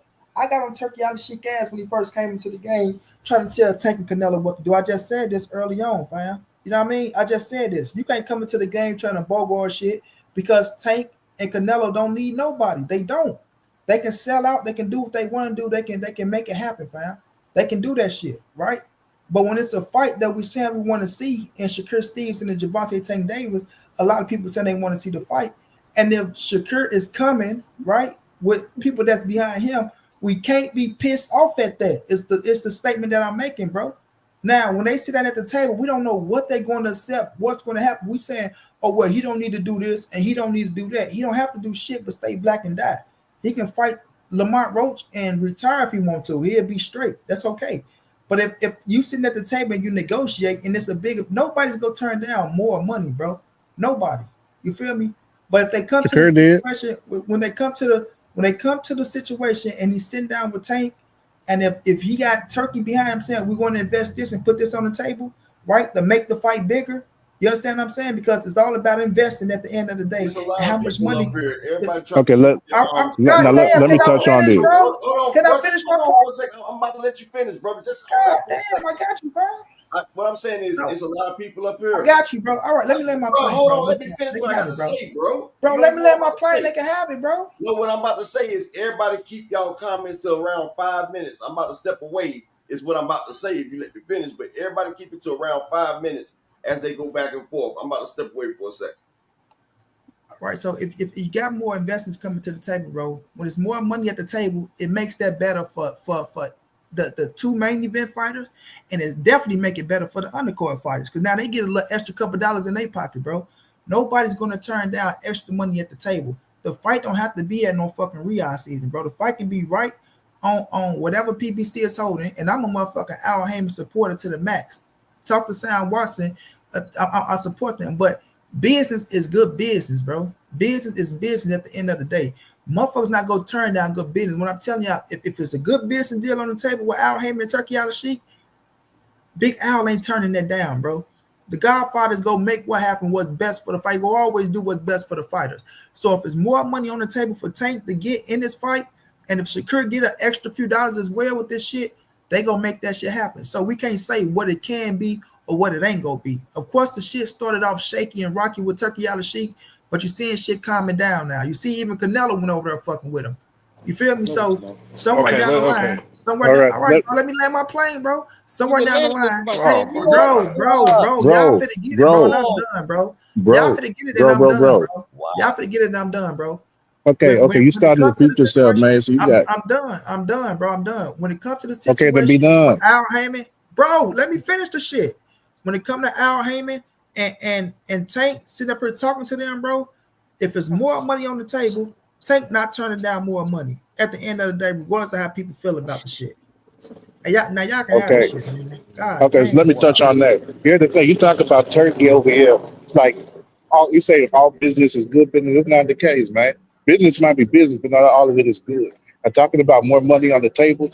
Here's the thing: look at how much Turkey done lost. If he's really doing that good, wouldn't been no reason for that stadium they had originally 25 people to drop down to less than 25,000 to drop down to 6,000. That's less than 25% of the original size of the arena. Why are you dropping from 25,000 to 6,000 for the event if you're doing so well? On top of that, the pay-per-view that they charge you, $25 a piece, and on top of that, not many people is watching. So they're probably not going to get nothing on the back end because, again, all his fights, including this one, is losing money. So at the same time, like if we're talking about more money on the table, what money is there going to be when that's going to be wrapped up in event costs? You got nothing to look at to say that Turkey being involved makes the fight bigger when all his fights is losing money. Big fights don't lose money. That's the thing that people ain't understanding. When have you heard of a fighter who's known for selling out fights, selling out arenas, having pay-per-view records and stuff? When have you heard of them losing money? Ever, whenever there was a big fight. That's the thing that people ain't understanding. Big on paper doesn't mean big in the bank. It's big on paper as far as Shakur and Tank fighting. It's big on paper if you say you got like an undisputed fight coming up, but that's not going to mean that, oh, it's going to be big in the bank. Look at Floyd Mayweather against McGregor, right? No titles on the line. Nothing. McGregor's first fight in boxing. And that's sold what, 4.2 million in pay-per-view? McGregor, bro, stop. That's sold for, yeah, but at the same time, McGregor ain't got no accolades, and look how big that was. 4.2 million in pay-per-view. Stop it, bro. It doesn't matter. Did they have any titles? If we talk about, okay, does Shakur have that? Pay-per-view? What did McGregor do on pay-per-view over on the UFC? That was. It doesn't matter what he did over on UFC. We talking about. Does matter. He's a fucking pay-per-view star. Because it doesn't matter because that's not the point I'm making. I'm talking about. No, I'm talking about my point as far as what makes a big fight. Because y'all talking about, okay, Turkey being in there makes it a big fight. But his fights is losing money. So how does that make the fight bigger? What, because he's bringing money to invest in it, even though it's at a loss? So that's what, okay, Shakur and Tank. Yeah, and that's big on paper. How does that translate to money? When Shakur is big in the U.S. on paper for hardcore boxing fans, it doesn't appeal to the casuals because you need the casuals to come in and pay that extra money for it to get up there into the millions. Ryan, you get the casuals by appealing to them. by About appealing to promoting, them. right? And About you, promoting, Not, you right? but and do you but know, and that's weird. Here's what I'm saying. You already had your 15, 20 minutes to go. So let me go ahead and No, but finish how up what I'm saying. you about Hey, promoting, right? here's what happens when you listen. You might get your question answered and not need to ask it. Ooh. All right, go ahead. How So you been? what? Yeah. So what I'm talking about is if you look at Ryan and Tank, what did Ryan do? Ryan was out there on interviews, hotboxing with Mike Tyson, then called Tank on a video call, all that. And then he went to the table himself. That was where you had got something wrong. Where you said Golden Boy was involved. Nah, Golden Boy was not involved. Oscar came out himself and said Ryan cut him out of negotiations. He went to the negotiation with his own managers and lawyers to negotiate with Tank. And with the way that things are set up with different promotional companies and uh different networks to put the fights on, Ryan likely had to pay Oscar something and ESPN something maybe to go ahead and cover whatever potential money they could have lost by not having that fight on their network promoted by Golden Boy. Ryan came out of pocket for that, went to negotiate on his own and take all that, get it straightened out, make the fight happen. And everybody else who calling out Tank, they're not willing to do that. You got Shakur over here with Turkey. Okay, he's with Turkey, and yeah, he's getting paid. He just to put the purse out, and if it's accurate, Shakur just got 2.1 million for padding. If what they put out is accurate, 2.1 million. You're saying that he wouldn't have made more than that with Tank without Turkey involved? If the fight's as big as everyone says it's going to be, and if everyone really believes that it's going to be Tank's biggest fight, then they should expect it to sell more than 1.2 million that he did with Ryan. And if it did more than 1.2 million that he did with Ryan, then okay, that means both of them should be walking away with about 40 million in the bank at least, because that's what Ryan and Tank got whenever they fought and sold 1.2 million. So that's the thing. If it's already going to be that big, and all that Turkey is able to pay Shakur so far is 2.1 million. Okay, then why the hell would he need Turkey involved at all, especially when Turkey's fights ain't selling pay-per-view and they're not getting no live gate that's going to be able to cover that because they're operating at a loss. So whatever Turkey gives you at the beginning is what you get. Because if there's no profit from the pay-per-view, that means they haven't even covered their base cost for putting on the event in the first place. If there's no profit from the live gates, and with 6,000 people for that many fights, they had what, 8 fights on the card? It was like 8 hours worth of fights that they had on there. And you really think that with only 6,000 people that they was able to cover the cost of paying all those fighters? Hell, the stuff no, because that's no profit. So that's why I'm saying Turkey being involved don't do shit to help make the fight bigger at all. If anything, he does okay. Maybe he covered the plane tickets for people to fly out for the press conferences, and that's it. Like shit. We can't say that somebody who losing money is gonna make a fight bigger. And on top of that, his fights ain't even been big because look at the numbers he's doing. Big fights don't lose money. And we as boxing fans got to get to a point where we understand that okay, we got a fight that's big on paper because it's two people who are perceived to be the top at this weight class. Okay, that's good. That doesn't guarantee that the money is going to be there. We might say, oh, well, Shakur is a 3 division champion. Tank's a 3 division champion. Shakur been a silver medalist, and look at everything they've done. That doesn't guarantee a big fight. And if it guaranteed a big fight, then there's no reason why a whole bunch of title fights, even the undisputed fight that they just had with Beterbiev and Bivol, or even Haney's fight with Lomachenko or Kambosos for undisputed. No reason why those ones shouldn't have hit over 1 million in sales if that's really what makes fights bigger. But that's the thing, like fighters is not promoting themselves and thinking that just because they got a title or some type of accomplishment, that means they're automatically going to get big money. Or just because they say, oh, this guy over here, he just throwing money at us even though he losing it. How long y'all think that's going to last if he had to go ahead and decrease the venue size? Eventually, it's going to get to a point where it's like, yeah, I'm not going to be able to pay these people as much anymore. And yeah, they're probably going to hike up the zone costs, hike up their pay-per-view costs after saying they want the pay-per-views to be free. Shit, if pay-per-views is going to be free, then you know damn well that them fighters ain't going to be making the money that they're talking about. So that's why I'm saying, like, whenever it comes to a situation like this, and this is my mind before I hop off, when it comes to a situation like this, fighters need to be realistic about what they actually bring to the table. That's what they have negotiations for, because their lawyers and accountants are going to be in there negotiating and looking at the history of what they've sold as far as the tickets, the pay-per-views, the revenue they generate, and all that. And that's how they determine what the split should be. And if that's what they determine when they're actually having, like, whether it's forensic accountants or whoever, that's actually looking at the numbers and evaluating the shit, that's how they come out with a fair split. And if a fighter is unhappy with that, they ain't got nobody to blame with themselves for how they or for how they handle their career, because it comes down to the fighter. That's why Floyd was successful. And that's why, even though people don't like it, Jake Paul is successful because he got all them YouTube followers that made him a millionaire. And them the ones who still buying his fights right now to make him richer. And people is mad he making money off it without realizing fans is where money comes from. Fighters don't get paid without fans, whether you got turkey or not. A majority of the money has always come from fans buying the fights because promoters can only do so much. And that's the thing that people is not getting. So until these fans start buying these fights for their fighters, and until these fighters start accepting, like, okay, this is what I bring to the table, so I'll take it. Until they get to that point, we always gonna have situations like this where fights we want to see end up not happening because egos get in the way and people think they're worth more than they actually is. And I finish with that. Okay, so once again, my point missed again, my brother. You made some good valid points, but I mean, I'm gonna pass it on because y'all saying Monty Brown just talking. But my thing is this: y'all keep saying, "Oh, this fighter." Y'all talking about Turkey overall and what Turkey got going on, bro. I'm talking about Turkey and Shakur. I'm talking about Shakur Stevenson and Javante Tank Davis fight, bro. That fight, once it comes to the table, y'all keep saying it's not going to be big, it's not going to be this, it's not going to be that. Can I keep it? I mean, just me keeping it 100.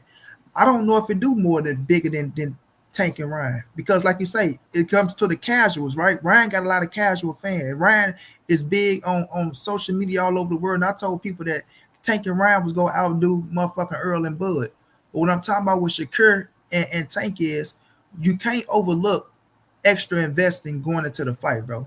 That's all I'm telling y'all. Y'all keep saying, oh, Turkey can't do this, Turkey can't do that. Y'all keep talking about Turkey as a whole and what Turkey got going on with Riyadh season and shit like that. I'm talking about Turkey coming to the table, sitting down with Al, making the situation happen. If he's behind Shakur Stevenson to make this fight happen with Javante Tank Davis and Shakur Stevenson, if he got a motherfucker backing him with a bag, bro, and they come and they putting extra money on the table, niggas not turning down extra money, bro.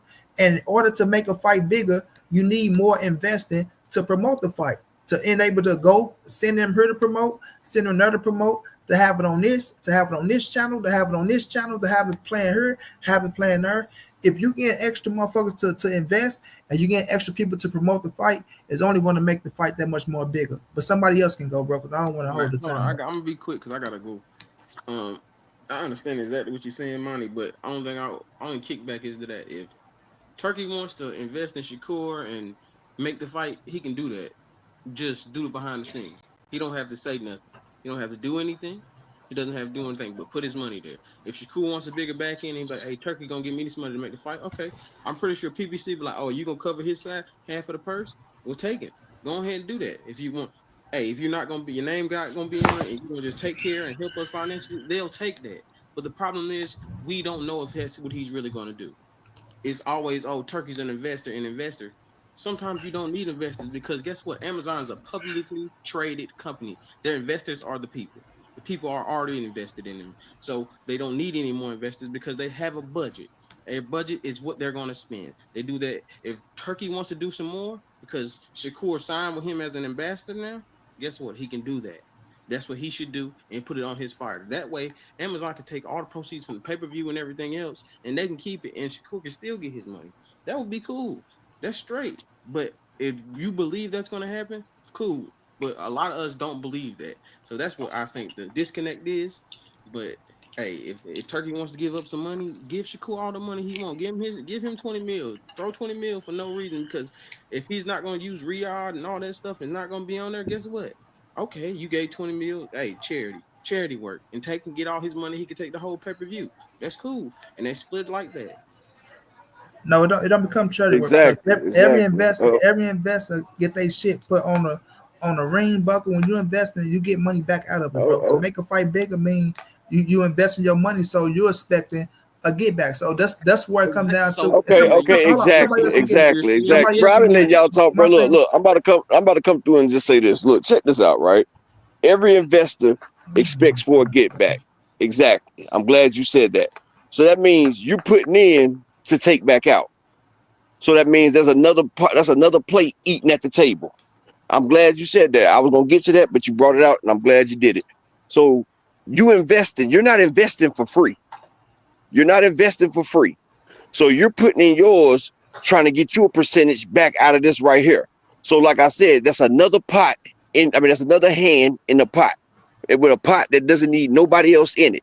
So you invest in your money to do what? They don't need you to help them with motherfucking advertising. They don't need you to help put on nothing. You're not even advertising your fight. You just had Bivol and Baturvia. Motherfuckers ain't even talk about none of your fight cards. Your fight cards are not getting promoted. You're not doing a great promotion. You're failing every time you put out a card. You have not had a successful fight card yet. Yes, you have good cards out there. I like the fighters that you got fighting with each other, but business-wise, you're losing. You're losing in the business sense. So you're trying to put your money into a winning pot so you can pull a bigger share back out of there. And people sitting there saying, see, people don't listen to words that people say. Yes, an investor is investing to get a bigger return. They have enough investors in PBC and Amazon. They don't need nobody else digging in the pot. And this is what I'm trying to say. If you want to invest, then you can invest in Shakur. They don't need you over in Amazon. Tank and damn Lamont Roach, a fight that nobody said they wanted, has just doubled the record at Barclays, which was 5 million. They coming away with like an 11 million gate so far.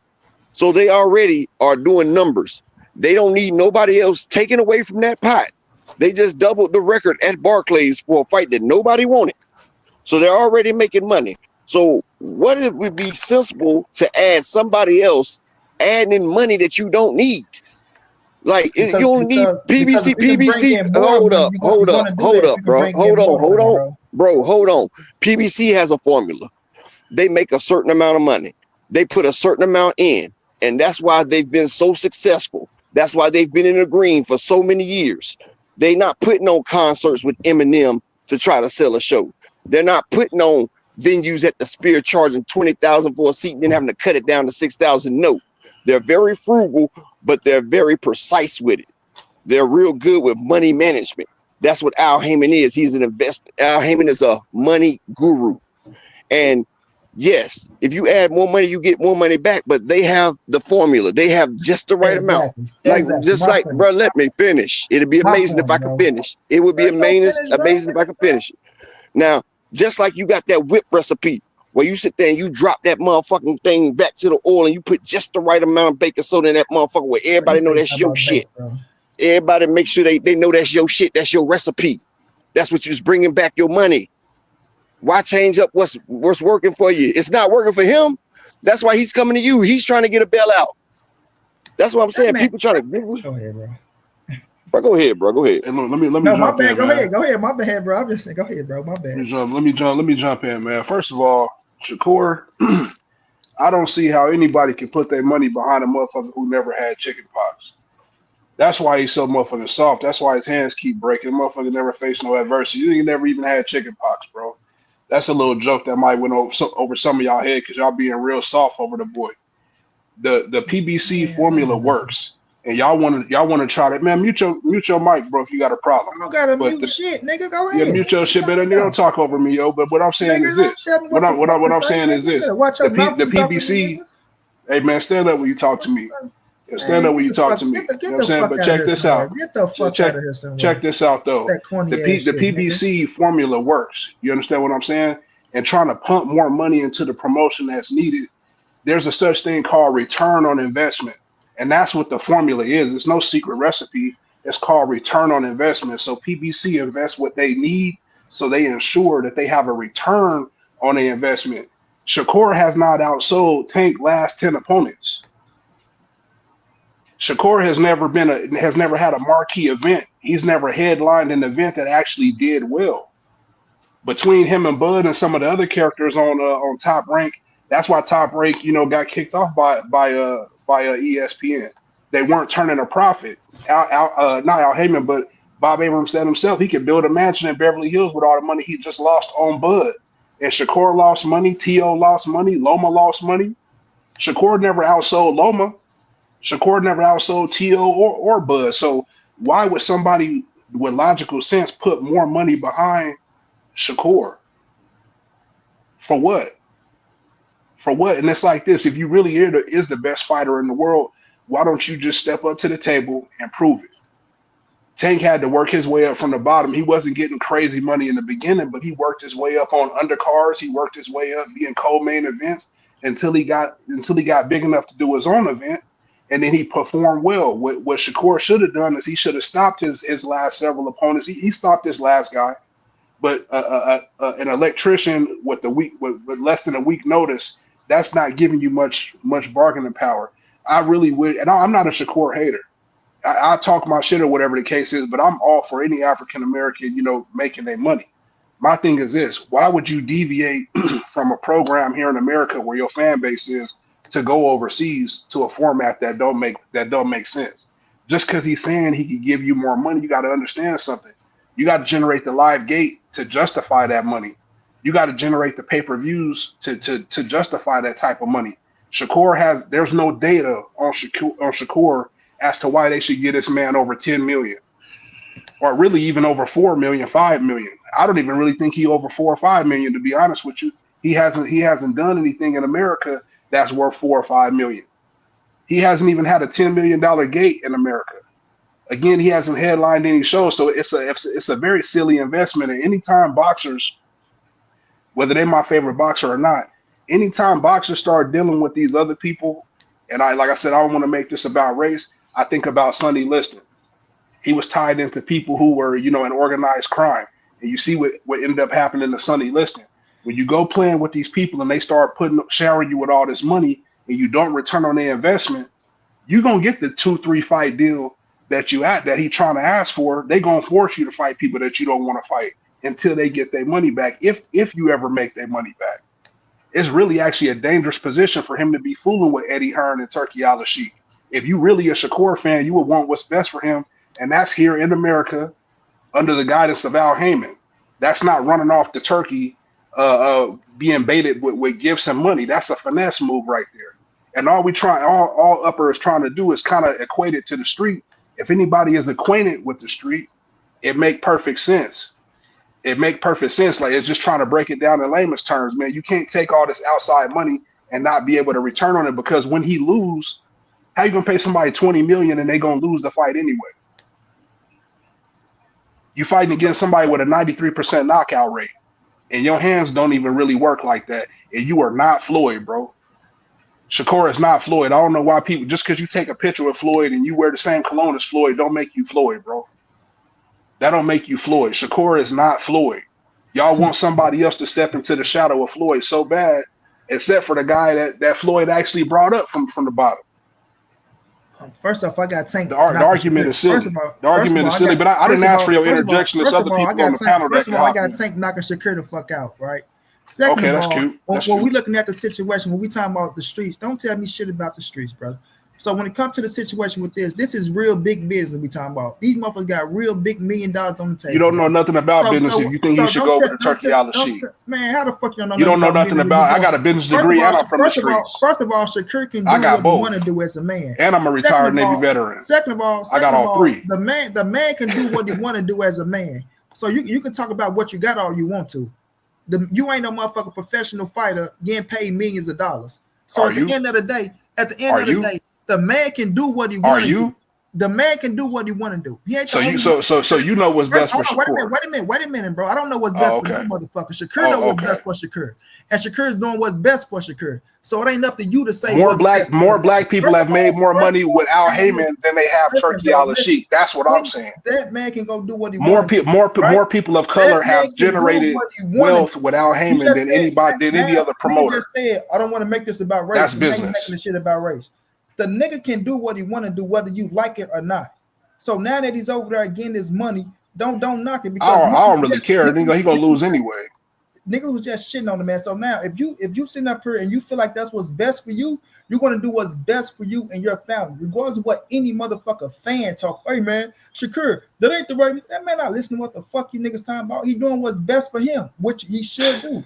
Now when it comes to the fight with Shakur and Tank, if you got a motherfucker that's coming behind you with a bag, that's gonna make the fight more bigger, regardless of what the fuck y'all saying or how y'all feel, because this shit is more personal with you. There's no recipe on that, bro. Turkey ain't made nothing better. This shit is more personal with you niggas than business. At the end, it ain't personal. If you have, man, all you niggas been doing is talking personal. I ain't heard no real business yet. Ain't all I've nothing been hearing is personal. nothing. I Oh, haven't black said this. nothing personal. I've been talking. No, Man, I've been talking. all I've been you talking niggas been money. talking. Man, all you All niggas I've been been talking talking personal. money. All you niggas No, been no, talking no. You the personal. one talking personally, getting upset, bro. Like, bro, all you niggas been talking. bro, get your ass on, bro. I ain't tired of hearing that Yeah, man. dumbass shit you talking, bro. Thank you, bro. Thank you, bro. Take that shit to your goddamn channel, nigga. I try to be Thank you, polite bro. to your motherfucking ass. You damn Uncle Tom ass nigga. Thank Tired of being polite to motherfuckers and they keep thinking you gonna overtalk a motherfucker on his own show. Nigga, that's why you got your goddamn channel, nigga. Shit. And the only reason I started being nice to you because they told me to leave your motherfucking ass alone, nigga. God damn. The fuck on out of here, bro. Coming over here trying to push a goddamn narrative, nigga. Yeah, he really tried it, man. Somebody said in the comments This that the that Buddy dumbass had coon 50 ass nigga shit. planes. This that dumb coon ass nigga shit I be fucking talking about. I know This who that Cuz is, dumb, bro. this I know that who he dumb is. coon ass nigga shit I be talking to. And when you talk facts, they always talk about motherfuckers and they goddamn feelings. Ain't nobody in their goddamn motherfucking feelings. Nigga, I'm sitting here telling you motherfucking facts. Why niggas ain't getting money now? They don't understand goddamn facts. You gonna put more hands in your goddamn pocket. Yeah, You're bro. putting more hands in your goddamn He could have pocket been so you can pay right. out more money. He could have been his own boss. Like The link, everybody the wanted. link, the link is posted. 2 Cent. The link is Everybody. posted. My fault, G. Everybody want to be a boss until it's time to be a boss. When you deal God damn, without, that's like getting fronted a brick, like motherfuckers front. Instead of buying exactly, your own work, you getting the shit fronted to you. Like this exactly. nigga hasn't made it, and he talk about motherfuckers is personal. Nigga, ain't nobody said shit fucking personal. What we said was, nigga is sitting here making the money without him. This man hasn't made a fight card that has been successful yet. So why bring him in to add another hand into the pot? It's fucking common sense, and everybody ain't got that shit, dog. Why would exactly? Why would a person want to go get a promoter when they could just pay a one-time fee to an advisor and get a little bit of upfront money and make the rest of the money off the back end? You're not gonna be in the whole. You just left a situation where really, if Bob Abram wanted, Bob Abram let you Nigga, out get of your out the fucking contract. back, nigga. You ain't coming back up. Nigga, get the fuck out the back, dog. Bob Abram let him out of his contract and wasn't even trying to get the return on his investment. He like, man, you done lost me so much money. Go ahead, go. You go wherever you want to go. At least without Heyman, man, you got a chance to be your own boss. Not necessarily call all your own shots. You have to earn the right to call your own shots. You know what I'm saying? Motherfuckers got their picks and God you fucked earn. up. Yeah. They got me fucked up, dog. I been trying to be polite to motherfuckers, nigga. I ain't a polite ass nigga, dog. I ain't a polite nigga at all, dog. I've been sitting here letting you overtalk. I've been letting you overtalk. I've been letting you push the goddamn narrative. But you talk about motherfuckers and they goddamn feelings, nigga. You the one in the goddamn feelings. Shit. Talking about niggas being personal. Between you and Talk Phoenix, about man, niggas like is y'all being keep a lot personal. of knowledge, bro. Niggas talking about niggas being personal because we're bringing you numbers and facts. This man has failed on every fucking card he's put out. He's 130 some million in the fucking hole. Why bringing a failing entity to what you already got proper? Like, it's fucking common sense. Nigga, if I'm winning and you steady fucking losing, why the fuck am I gonna help you out? Nigga, y'all been talking shit, talking about I need to bend the fucking knee and all this. Why the fuck am I about to bring you into my house? Hey, Upper, can I ask you a street question? Go ahead, my nigga. If a plug try to push an extra brick on you, what that mean? Something wrong with it. He can't get rid of it. He can't get rid of it. Well, my nigga, he used to give me what I buy because he's trying to keep me in his pocket. Like, and I didn't realize that till long after this shit, dog. Like, you feel me? That motherfucker, every time I buy one, he'd give me one. And then every time before I can count my money, I had to get his money out the goddamn way. So, as soon as I get that damn 40, I'm like, damn, I can't even do shit. I gotta get this shit to this nigga. So I'm trying to get this shit to his nigga. He trying to push more shit on me. At one point, I had to say, bro, ho, bro. Let me get rid of what I got first, my nigga. Listen, man, come on, Holmes. Explain to these PG-13 motherfuckers, man. That's a dangerous space to operate in, bro. It's a dangerous space. Yeah, because you can never see your money as long as you keep owing the next man. And people don't realize that. They think it's cool getting fronted. No, that shit's not fronted because you in that next man pocket. So before you can do anything with your money, you got to make sure you had a nigga shit. And the If you thing take a about it loss or is, anything, you still got to pay that nigga his shit. there's another caveat to this situation too. You know, I'm obviously a Tank fan. You know what I'm saying? And I'm obviously an Al Heyman, admirer, right? But one thing is this. I like to go off the fact that, man, they go off that live gate, they go off those pay-per-views, they go off that back end money or whatever the case is. It's no smoke and mirrors. They really earn whatever it is that they take Yeah. home. That they take home. All right. And so there's no guesswork involved with that, right? Why do you want to get paid more money than what you like? You don't want to pump so much money into the promotion, and it's not gonna make that money back. And I'm gonna tell you something that a lot of people ain't talking about. Turkey be giving all these people these motherfucking guarantees and shit, right? It And may not they be a supposed to get it may not be an no, $80 but million check this out. fight. It's But just guess what? Shakur, bro. But guess what? It Has may it not not be an one $80 million person? fight. No, check this out. Have not one person on rehab season got that guaranteed money that they said he was gonna get, because the guarantee that they get is stipulated if the fight do a certain amount of numbers. If the fight is losing, they're not getting that guarantee. Shakur just got 2.5. On that $100 million that Usyk and Tyson Fury is supposed to get, I heard they ain't get paid but like 60 altogether. So you know what I'm saying? Them niggas are not getting paid. They're not getting what motherfucker. They're doing guarantees off of projections.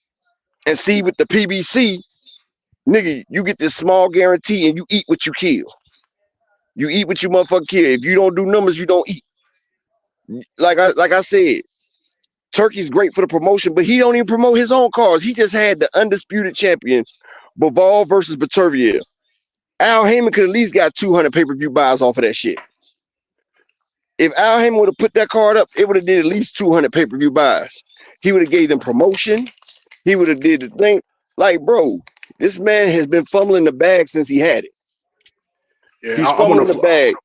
I want to And then float for a a theory nigga out to, there.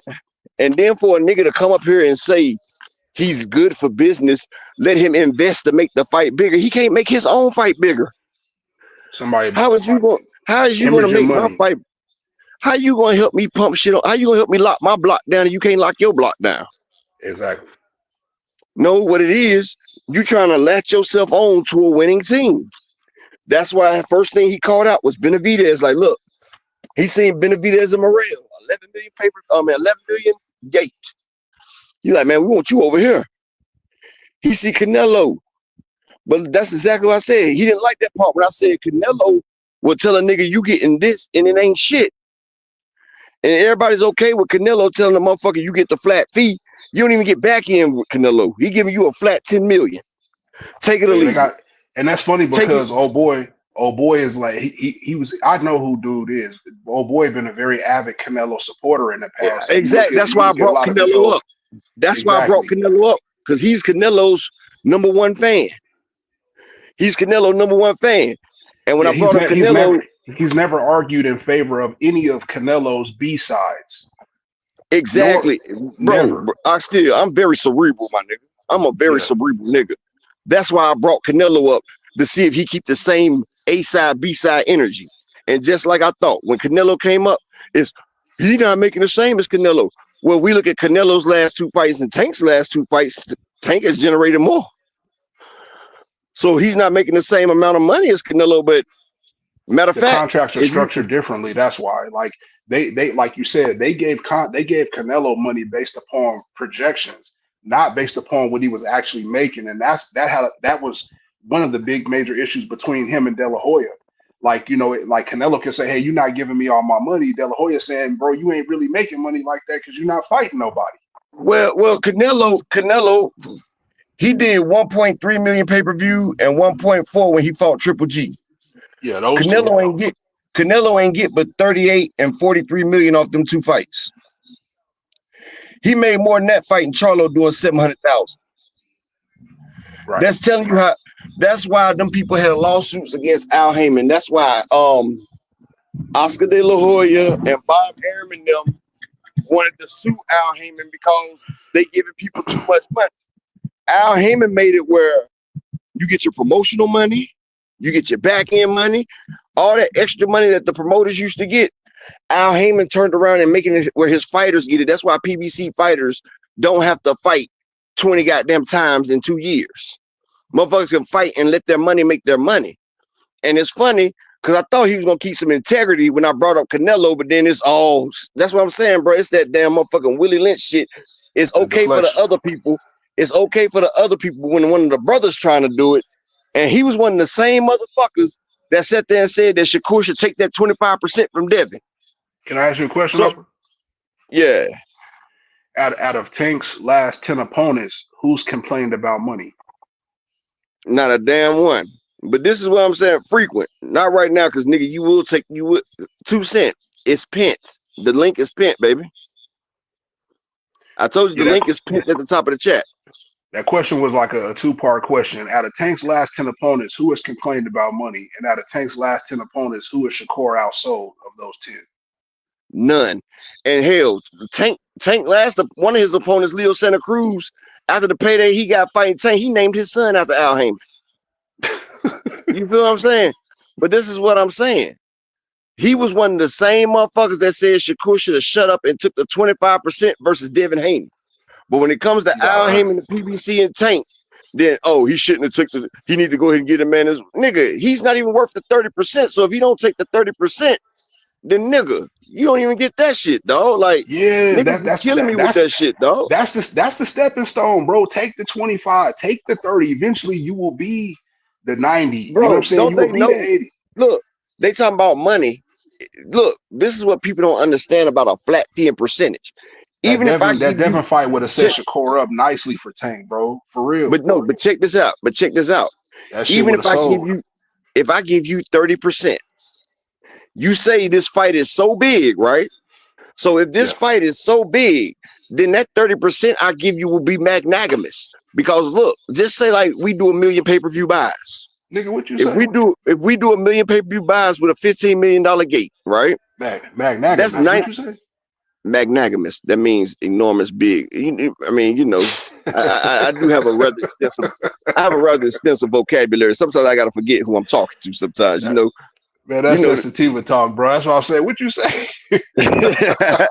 Nah, but just say people talking about it's big like Ryan, right? Which I don't think that fight is that big because they have they dipping out the same pool. Black people dipping into it. Shakur not bringing all these different fan bases. But let's just say they did do 1 million pay-per-view buys and a $15 million gate. That's 95 million. If Shakur is getting 30% of that, Shakur walking away with 32 million. Nigga, that's life-changing money. That's more than he's made his whole life. So if the fight is that big, you getting 30% it will equate to how big the fight is supposed to be. But see, that shit crazy. Like, well, motherfuckers, hold on. Shout out to the beautiful Queen 2 Cents. She just stepped up. I'm gonna let her speak for a second. Hey man, y'all make sure y'all hit the Cash App or the PayPal, man. Support the grind, man. You know we keep it 100 over here. I try to be polite, man, but I ain't about to let nobody just keep pissing on us and tell us it's raining. It ain't happening. Not over here, baby. I let it go far enough. I rolled up and it kept on going. Like, goddamn, nigga out talking to everybody. I thought this was his show for a second. Like, goddamn. But y'all hit the Cash App or the PayPal, man. What's going on, y'all? Can y'all hear me? I got a new headset, so I don't know how I sound. Yeah, I can hear you like you on Verizon. All right, cool. Few things, give my 2 cents real quick about the situation. First, I want to say, why do they like I can't, they saying it's money, but Upper just broke it down how profitable a Tank fight would be for Shakur. And why do they want Turkey involved? Like, I seriously don't understand it. I think it has to be something more than money. What that could be, I don't know. Because you just broke down the numbers. Like, you can easily make 15, 20, 30 million fighting Tank if y'all do some decent numbers, right? But why does Turkey need to be involved? And two, we just seen what happened this weekend with the Turkey going to check the cars and this and that, and him being accused of fixing the fight or influencing the results of the fight, whatever your perspective is about that. That's and I'm listening. Huh? I was saying you kind of answered your own question right there. They could buy their own judges. That's why they want to take Tank to Saudi. I mean, but besides all that, and so then you got people saying today, oh, well, Turkey knew and he don't know you're not supposed to do that and he just gotta learn and this and that. And so I'm like, okay, y'all saying Turkey knew the boxing, he just gotta learn. But y'all want him to come over here, take stars from America and make the quote unquote biggest fights with him. How can he make big fights and still be learning at the same time? Just like Upper just expressed, he hasn't fully got the whole being profitable thing down with the fights and making money, which it doesn't seem like that's his goal. So as far as him being an investor, that's completely false. He's not investing in these fights. He's literally just tossing money away on them. So I don't understand the need to have Turkey involved in the fight. And on top of all of that, Shakur is injured. His hands are not 100%. We seen that against the Padley fight. I'm glad he was able to have a decent performance with the injuries in his hands or whatever. I hope he heals. But what are we really expecting with a Shakur and Tank fight right now? If you ask me, in my opinion, I kind of feel like Shakur is lowering the value of the Tank fight because we now know that both his hands are severely injured. He had surgery on one hand, and then he just hurt the other hand in the Padley fight. He was wincing and screaming, punching in the ring. Like, what are we really talking about right now? Obviously, that fight is not gonna happen no time soon. So I'm not understanding what the argument and the back and forth is about. If Shakur really wants the fight, he'll just take the fight. Anytime negotiations are going on in public, y'all already know that that's a sign that the fight is most likely not going to happen. So all this public negotiations and stuff is just smoke and mirrors. It's a smoke screen right now. There's no way Tank was going to accept a one fight deal because he's injured. And there's no way that Shakur is going to fight Tank next because he's injured. So let's just let him get through this deal. Let's just let him get through this deal with Eddie Hearn. And let's stop talking about Turkey. And let's stop running around here acting like people don't have their own minds and thoughts. And now all of a sudden people don't like Turkey because of Tank. That's absolutely not true. We've been talking about Turkey since he got in boxing. And the fucked up shit about it, like I said, this man got niggas holding his left hand, which is the shit hand. Like I pulled up the thing and showed y'all, it's disrespect for a motherfucker to offer you their left hand, because that's the hand you're supposed to clean the defecation with. And he be having motherfuckers take pictures with it. He showed and he's smiling, and then they sitting here talking about, oh, Turkey just want to invest.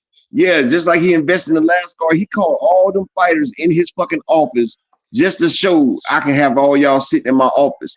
Like, this nigga likes to display power. This man wants to make himself feel more than what he is. He's like a police officer that got beat up in school and wants to sit there and fucking flex. Himself the lion.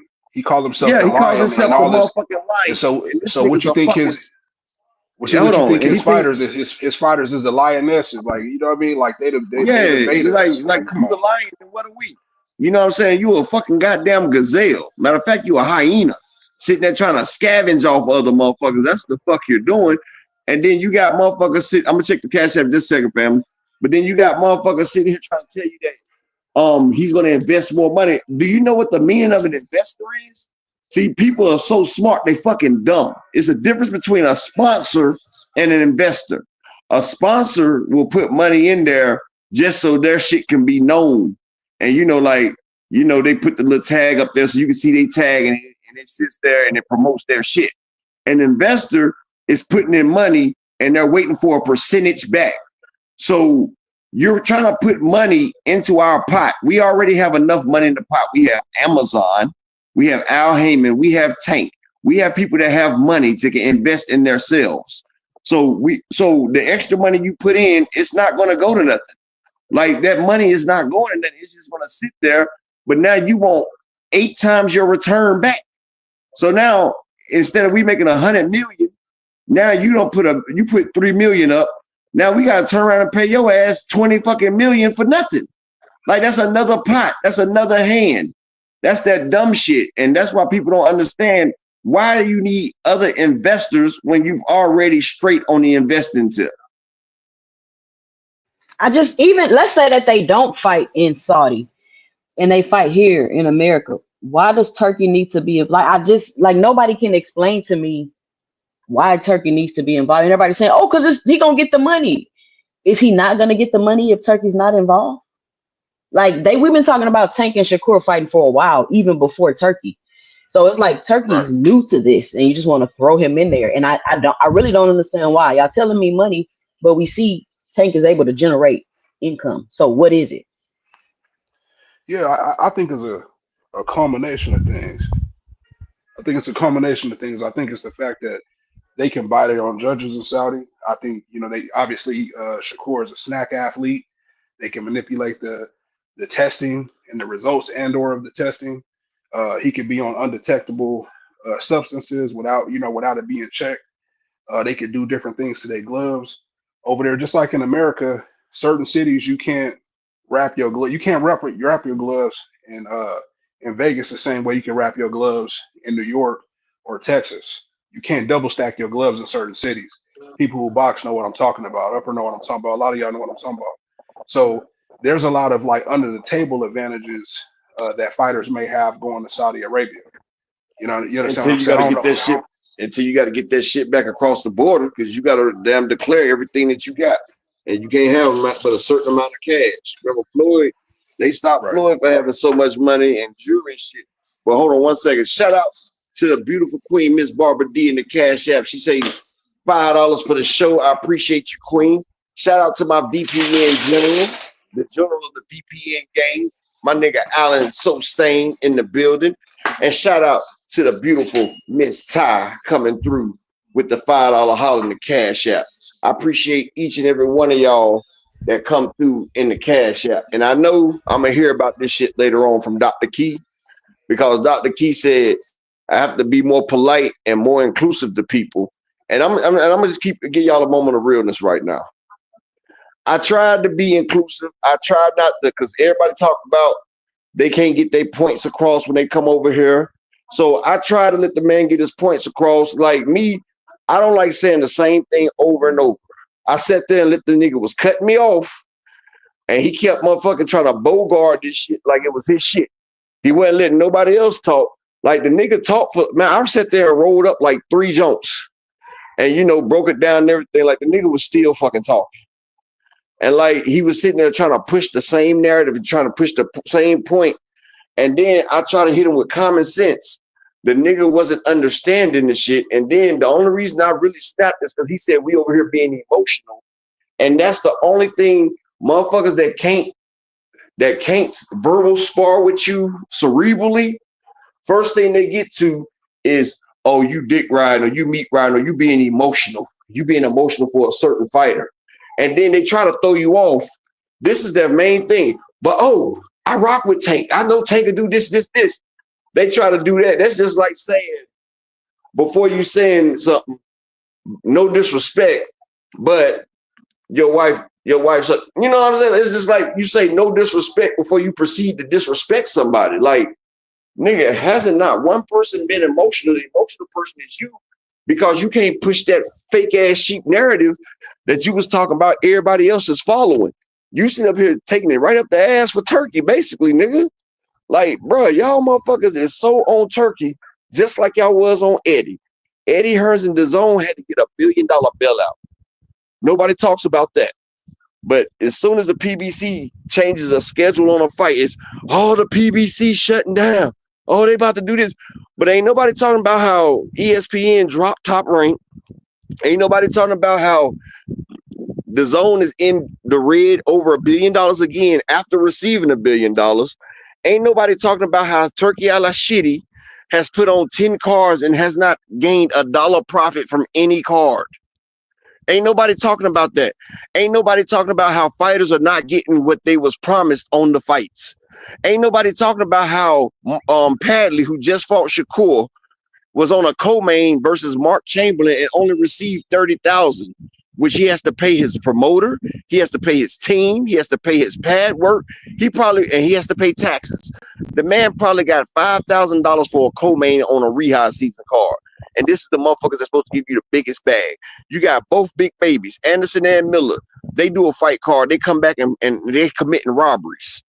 You feel what I'm saying? So the bags must not be that big when motherfuckers is going committing felonies after getting the damn fight. And then if a motherfucker was up, if Turkey and Riyadh was making so much money and they was doing so good, do you think they would be courting Tank or trying to get Benavidez or trying to get Canelo? No, they wouldn't be. The problem is there's a sinking ship and they looking for a life raft. They need somebody to help them the fuck out because they're dying. They're fucking And you dying know, out there, bro. and you know And I'm what else just they being Man, not talking honest. about?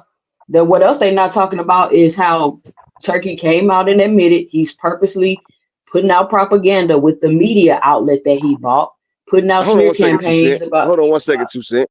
GQ. Tank fought Pedraza at 135. He won the belt. And don't say he ain't the top because KEYSHAWN puts it as one of his top fighters. He fought Gamboa at 135. Don't say he ain't a top fighter because Devin Haney got that as one of his legacy fights. He fought Ryan Garcia. And don't say that because he beat Devin Haney. So, nigga, you know what? Y'all know what to do with that nigga, bro. yeah, Send people out here GQ, really don't send pay GQ to the attention. showers, people. Go They ahead, really finish don't pay 2 Cent. attention. Yeah, and that nobody is saying like he put out the propaganda, came out, admitted to it, You right, Cash and Crypto. then now we got the issue with him quote unquote fixing the fights or quote unquote influencing the outcome of a fight. And people are keep treating these things like it's just one little isolated incident. They're not putting it together. He bought a media outlet, said it was to be unbiased, use it to put out propaganda. He's at the fight, looking at the judges' scorecards, going talking to the judges, going to the corner and doing all this. Like like he's getting more and more bold. And Yes. I don't think He, people putting that he together. it's not the fact that he's getting bold. He's doing this shit in our faces and he telling us I'm a lion. Like he just told you I'm a lion. Like he said, Exactly. nigga, he's telling you I control boxing. Like I could bend this shit to my will. No, bitch, nigga, you can't. And when you finish losing enough money, the motherfucking prince is gonna get pissed off about all this money. You keep telling him, look, it's gonna be a return. That's why they're trying to force Tank into this shit. This shit ain't even close. Like, y'all notice it was only 2 fighters that wasn't part of the zone on that fight card this weekend. It was Carlos Adames and Arthur Beterbiev. The 2 fighters that was not part of the zone were the 2 fighters that got robbed. The 2 people that's not part of Turkey's agenda got robbed. They tried to take Adames' belt. The nigga won damn 9-3, 10-2 easily. And I bet it on Shiraz. I bet it on Shiraz. And I'm just keeping the shit 100. This shit right here is just stupid as fuck. Another thing that people ain't talking about is, like what Two Cents was saying with Turkey admitting that he out there putting out propaganda. Man, you noticed that this week they had the zone posting up a whole bunch of Hey, shit about Tank. Rallo, I'm gonna tell you like this, Rallo. Today is not the day, bro. Today Oh, is not the Rollo's day. still I've done alive? had enough of it already today. You will get sent to the cleaners. You and frequent today. I've done had enough. Today Hey, ain't I the didn't day, even bro. know Rollo was still there. But nah, man, like shit, the zone on their Twitter, the zone boxes, they've been out there posting shit about Tank. Like, man, is the end near for Tank Davis? Or whenever they had that Abdullah Mason card a few weeks ago, and they was comparing Abdullah Mason to Tank at the same age. Was like, why they And ain't see, comparing that's them the to thing. Shakur? That's what I'm And that's the saying. I have and his see, no, that's the infographic thing. up there And and see, everything. and this is what I'm talking about, right? It's a concerted effort. It is a concerted effort to try to that, and that's what I was trying to say. Turkey has turned up the heat because they need Tank because they're bleeding money. They need Canelo because they're bleeding money. But if Canelo doesn't fight the fight that they want him to fight, they're still not going to get money because they're going to have to pay him, and it's not going to be the one that they do. Thank Luke can't Oh, well, salute my brother. And If that's y'all that's another haven't thing, why that's noticed, why I another don't thing think about that's Canelo. the hold on. Let me drop this real quick. If y'all not noticed, the other day, Terrence Crawford, Shakur Stevenson, Keyshawn Davis. Then you had the people from Ring. All of them dropped interviews on the same day. All of them brought up Tank name in the interview. All of them brought up all this about. Then you got Eddie talking about coming to us with a perfect offer, and they talking about Turkey has all the money.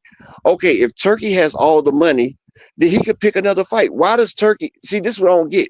Why does Turkey have to be involved in a fight that doesn't need Turkey? That's like adding turkey to a peanut butter and jelly sandwich. A peanut butter and jelly sandwich is fine without the turkey. Yes, turkey and cheese is good, but we don't have turkey and cheese. This is peanut butter and jelly right now. Turkey might be good on a different sandwich, but it's not on this sandwich right here. And that's the problem. And that's what Shakur problem is, because he got Eddie Hearns now, and he has Jay Prince. All of them is in his pockets. Like, nigga, you keep adding more people in your pockets. So that means that's why Ryan Garcia is such a brilliant individual, because he knew if he fought Tank, that 40 million he got, he wouldn't even have got 15 million because Oscar would have paid him what he wanted to pay. And that's what happened when you let other people do your business for you. That's why you don't never let the left hand know what the right hand doing, people. Yeah. They probably put Ryan on. That's why he did that. They probably Sir Cheeto, Tank has proven himself more than your favorite boxer. He has proven himself more than Devin. He's proven himself more than Shakur. So let's I not do think that, Sir that Cheeto. Oh, I hey, think that 2 cents. example you gave. Oh, hold on, let me set this up. I think that All example right. you gave about, you want me to front you some, but I gotta buy it from your plug and then front you. That Yeah, was such a perfect example. Like that's exactly what's going on here. Like it don't make no exactly. sense at all. But My what you were plug saying, giving me Phoenix? my look, Key. I mean, look, 2 Cent. My plug giving it to me for 15K. Your plug trying to offer 20, and the product is not as good. Y'all see, even if you bought the zone, you see that shit is bullshit. Like that And shit, he it knew, cuts off. he could be a Fed. You don't know. He knew in the Yeah. Yeah. game. So And then now you want me to buy inferior shit at a higher price? Like, no. the crazy Like, you want me to thing about buy? this is, like the way they doing Tank, right? It's crazy how they picking up on all the same talking points that all the hating ass YouTube channels be doing.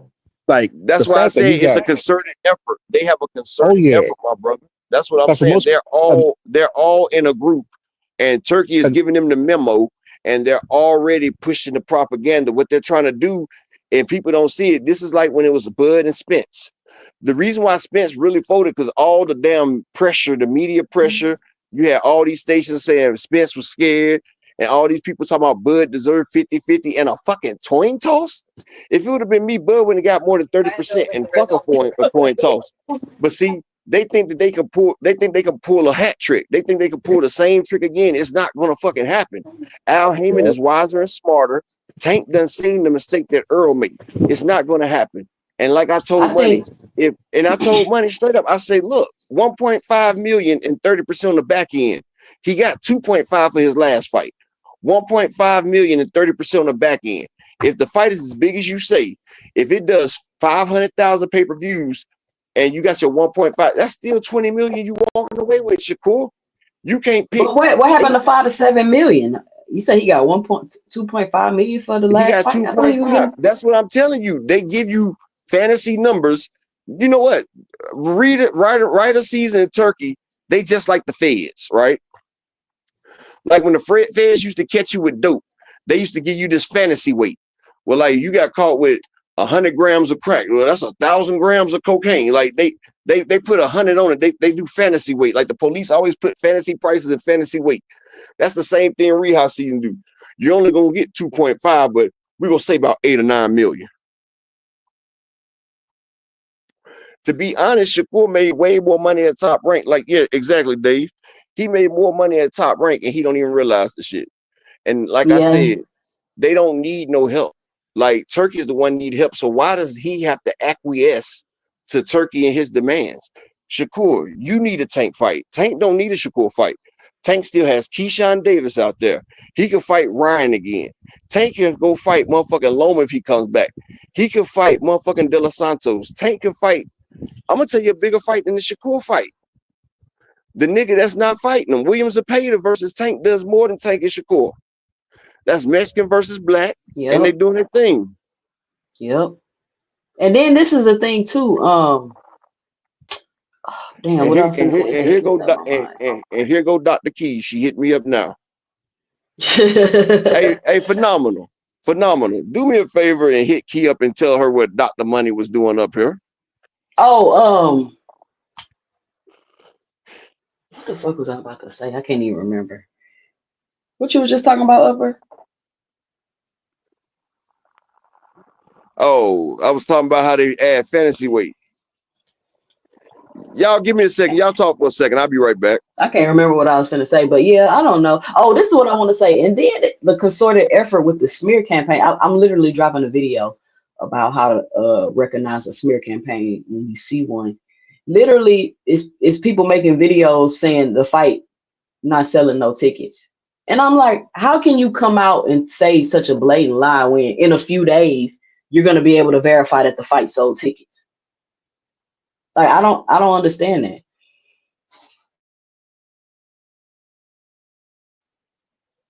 Phoenix, you there?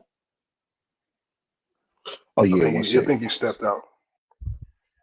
But the fight is gonna make money. It's gonna be profitable. It's in a prime location. There's some tickets that's being resold, but such is the case for many fights. And again, this could be Tank's worst performing live gate and still be well more than what Shakur has ever done in his career. So it's kind of like they want to criticize anti PBC fans have been just like grasping for straws. Case in point, you got people coming up on these panels making these ridiculous arguments and just simply not looking at the data, the facts. They tell some of us that we're in our emotions, but in reality, they are in their emotions because they're not even thinking logically.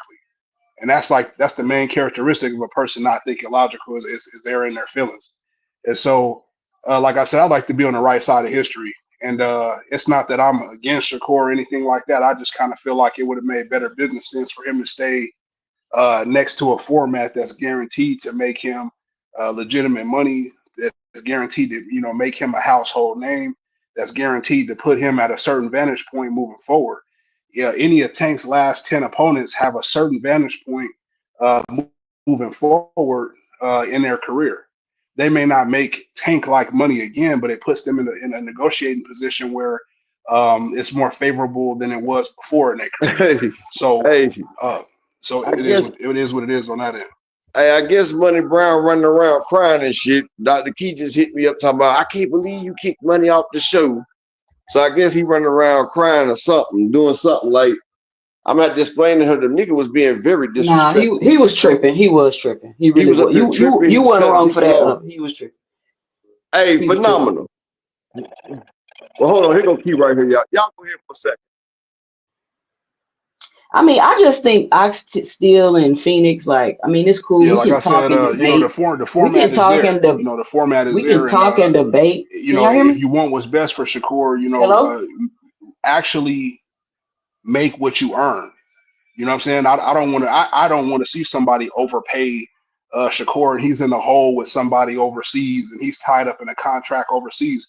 I would actually prefer for Shakur to be his own boss and to be advised by Al Heyman and have less people taking money out of his pocket. At this point in Shakur's career, he don't need a promoter. He already know what he want to do and who he want to fight anyway. Why Can do you I need a can I ask y'all promoter a to buffer question? that? Can I Go ask ahead. y'all a question, Phoenix and I Steel? Like, do y'all feel like, and I'm listen, I like Shakur. I'm not this is no Shakur hating nothing like that, but this is just an observation in my 2 cents. Do y'all feel like we're being told one narrative and one thing about Shakur? But if you look at Shakur, and like you just said, you look at the facts, it don't add up, right? Like they're saying, oh, this is Tank's biggest fight. He's the best, blah, blah, blah, blah, blah. But then you looking and you like, okay, he went from fighting on a Thursday. He went from main event to co-main events. He got 2 injured hands.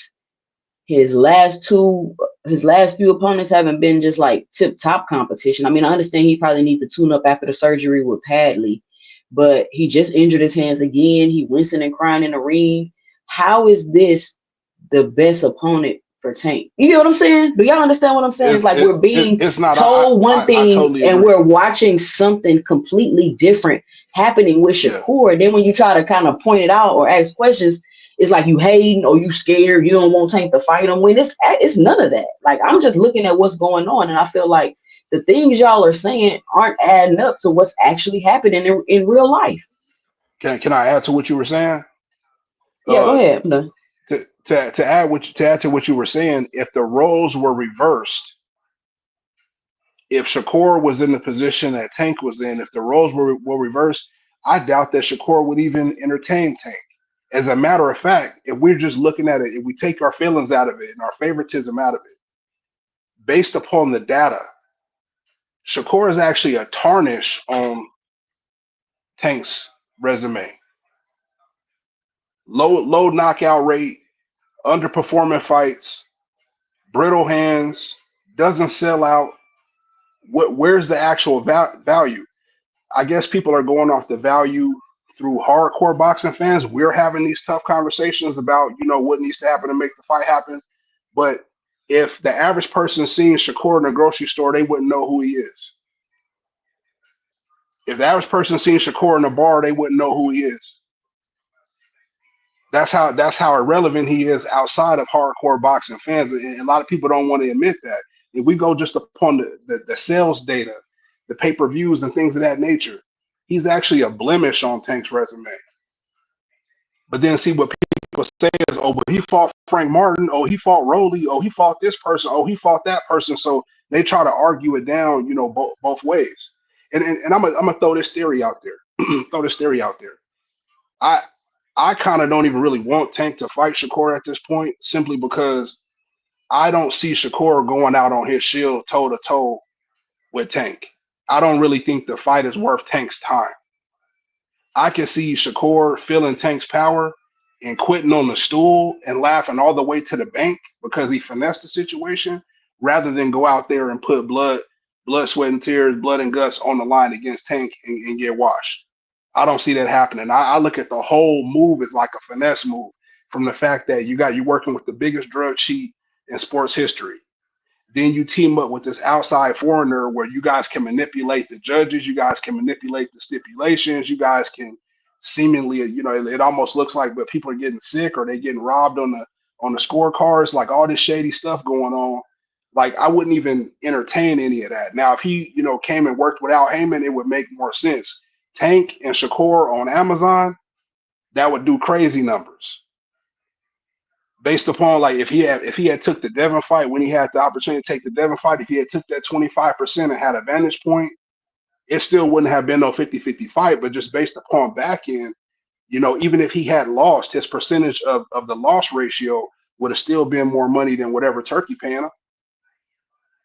And again, like I said, it would put him at a better vantage point moving forward. Even if he did get washed by Tank, he would still be at a better vantage point moving forward. Like, Ryan lost to Tank. Some people can say he got embarrassed or whatever, but look at the seat that he's in now. So that's my perspective, like I said. Sorry about that. I just got off the phone with Dr. Key. Shout out to my brother.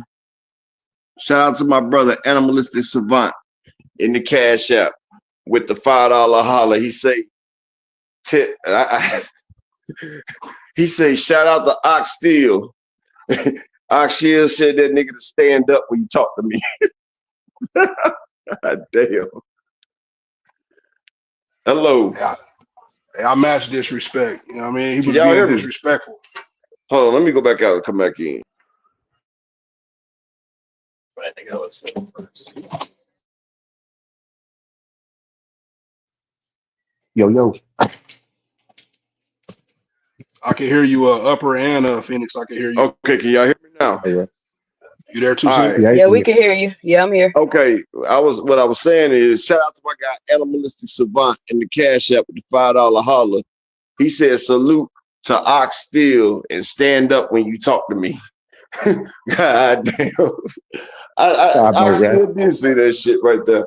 But phenomenal. You might need to hit Dr. Key, man. She just chewed me out. Y'all know Dr. Key don't like controversy.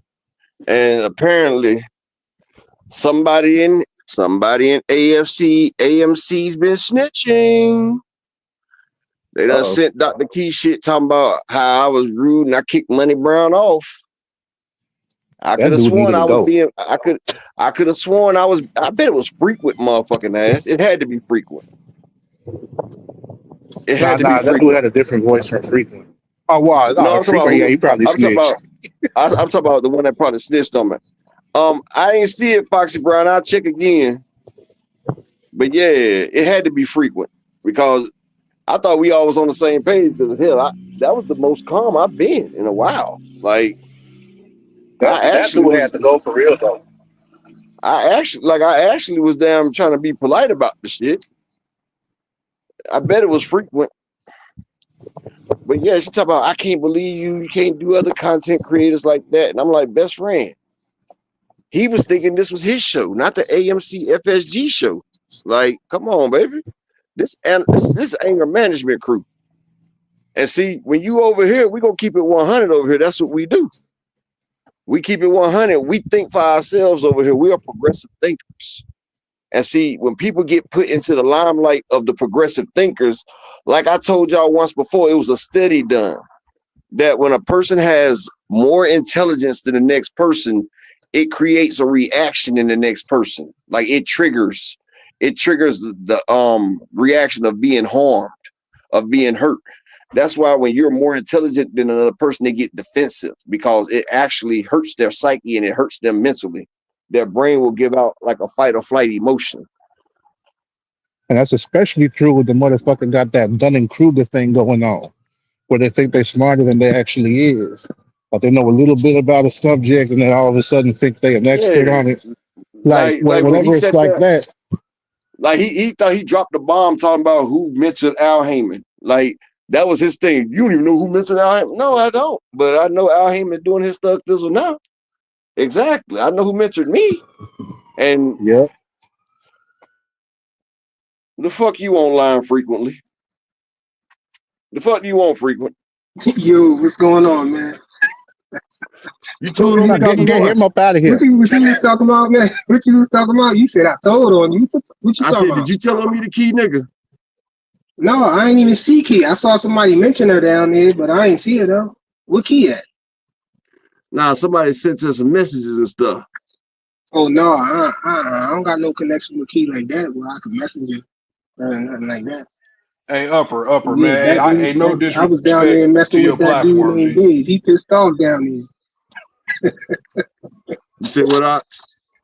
Hey, I was saying, man, no disrespect to your platform, but I don't let Ah, nobody shit. I'll let nobody talk down to me or talk sideways to me. And Oh no. old boy was trying to really steer the conversation on your platform. He was talking over you. He Yeah, wouldn't bro. even I let see, you speak. He bro. wouldn't let nobody speak. And it's like, bro, Bro. everybody chiming in, you know. And so I get in and I assert myself, and he talking Yeah, down. that's why I I kept even it told that simple. nigga, bro. That's why I told that nigga keep that shit under 5 minutes, my nigga. Like, goddamn, like every time you trying to land a plane, bro, this shit going from here to Australia, bro, with 3 stops in between of it. Like, and you know, I like everybody know.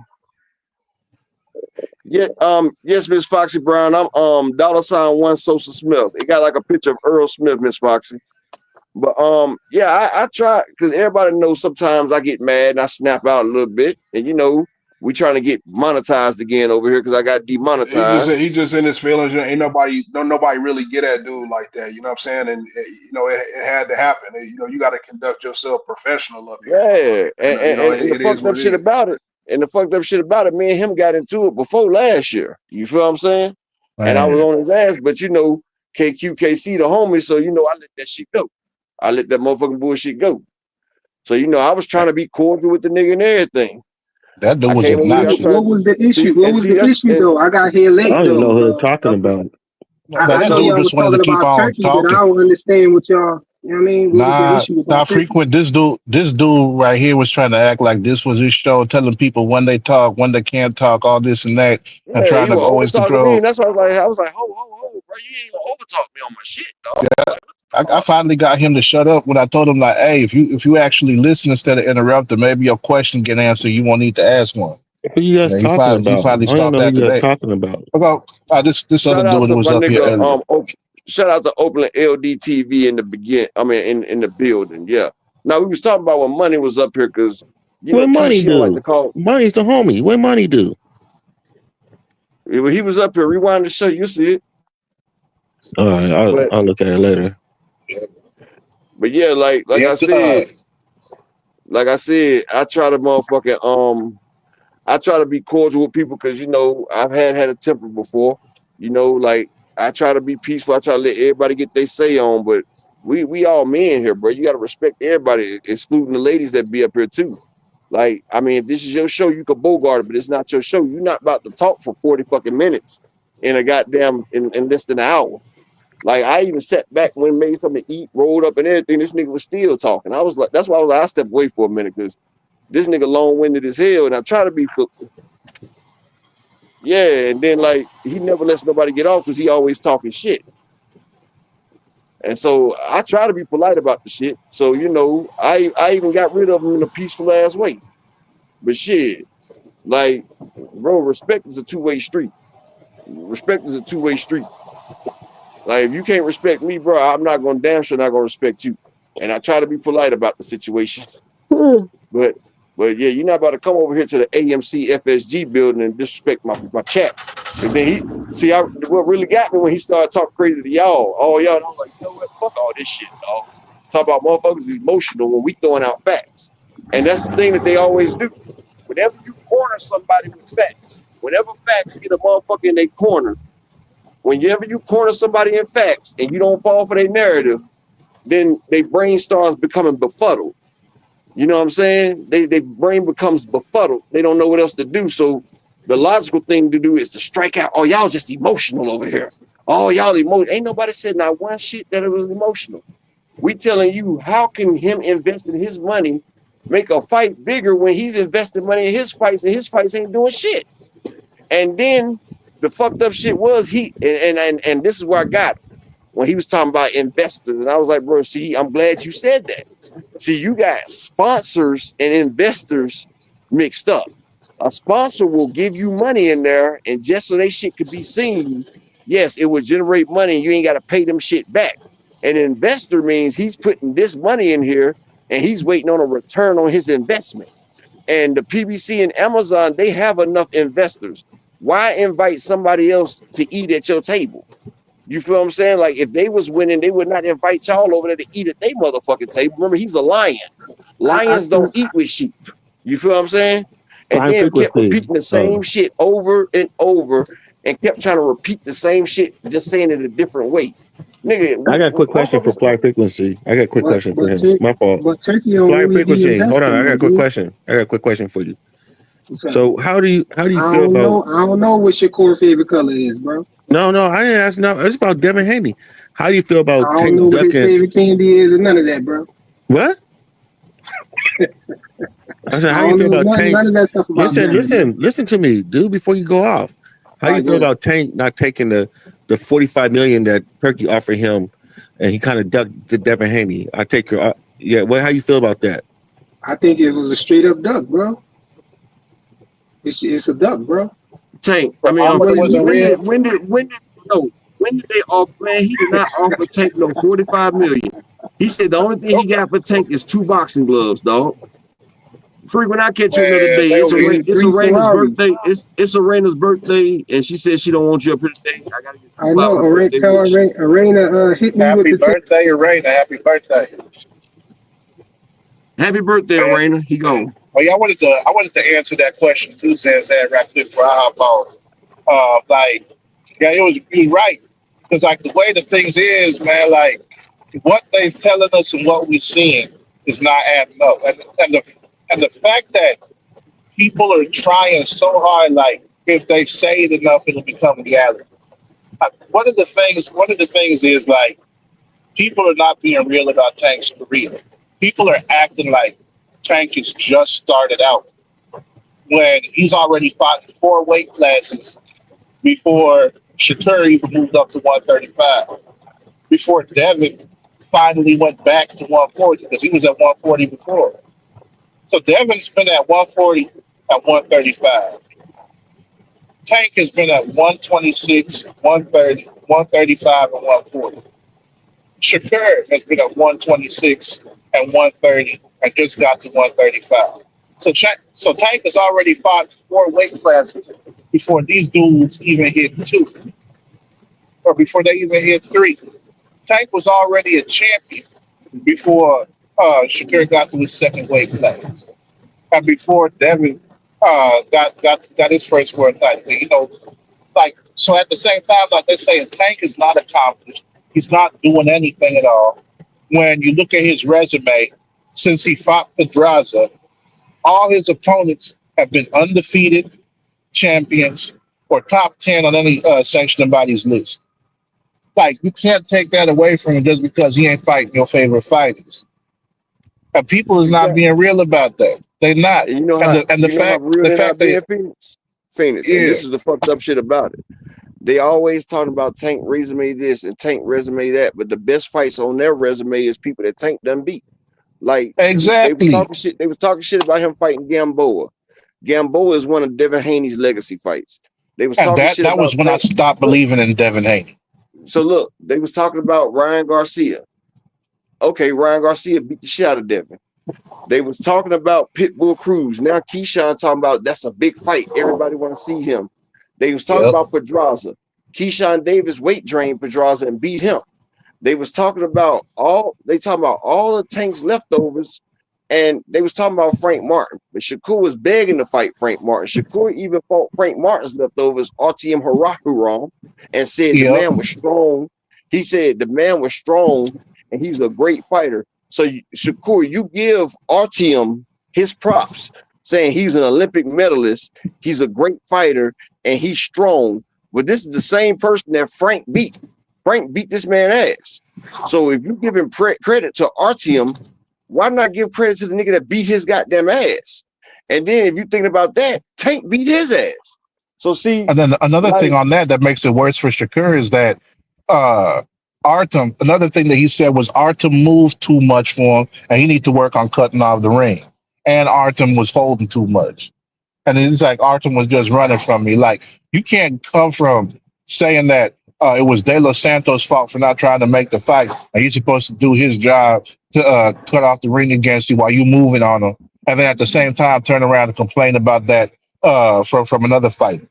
And to make things worse, on top of beating his ass, Frank Martin also knocked down Artem too. Like, he wasn't afraid if a man was cutting off the ring on him. So, it's things like that where they keep on pushing Shakur and he keep on looking lackluster. Like, yeah, he did good at 126 and 130, but he's at 135 now.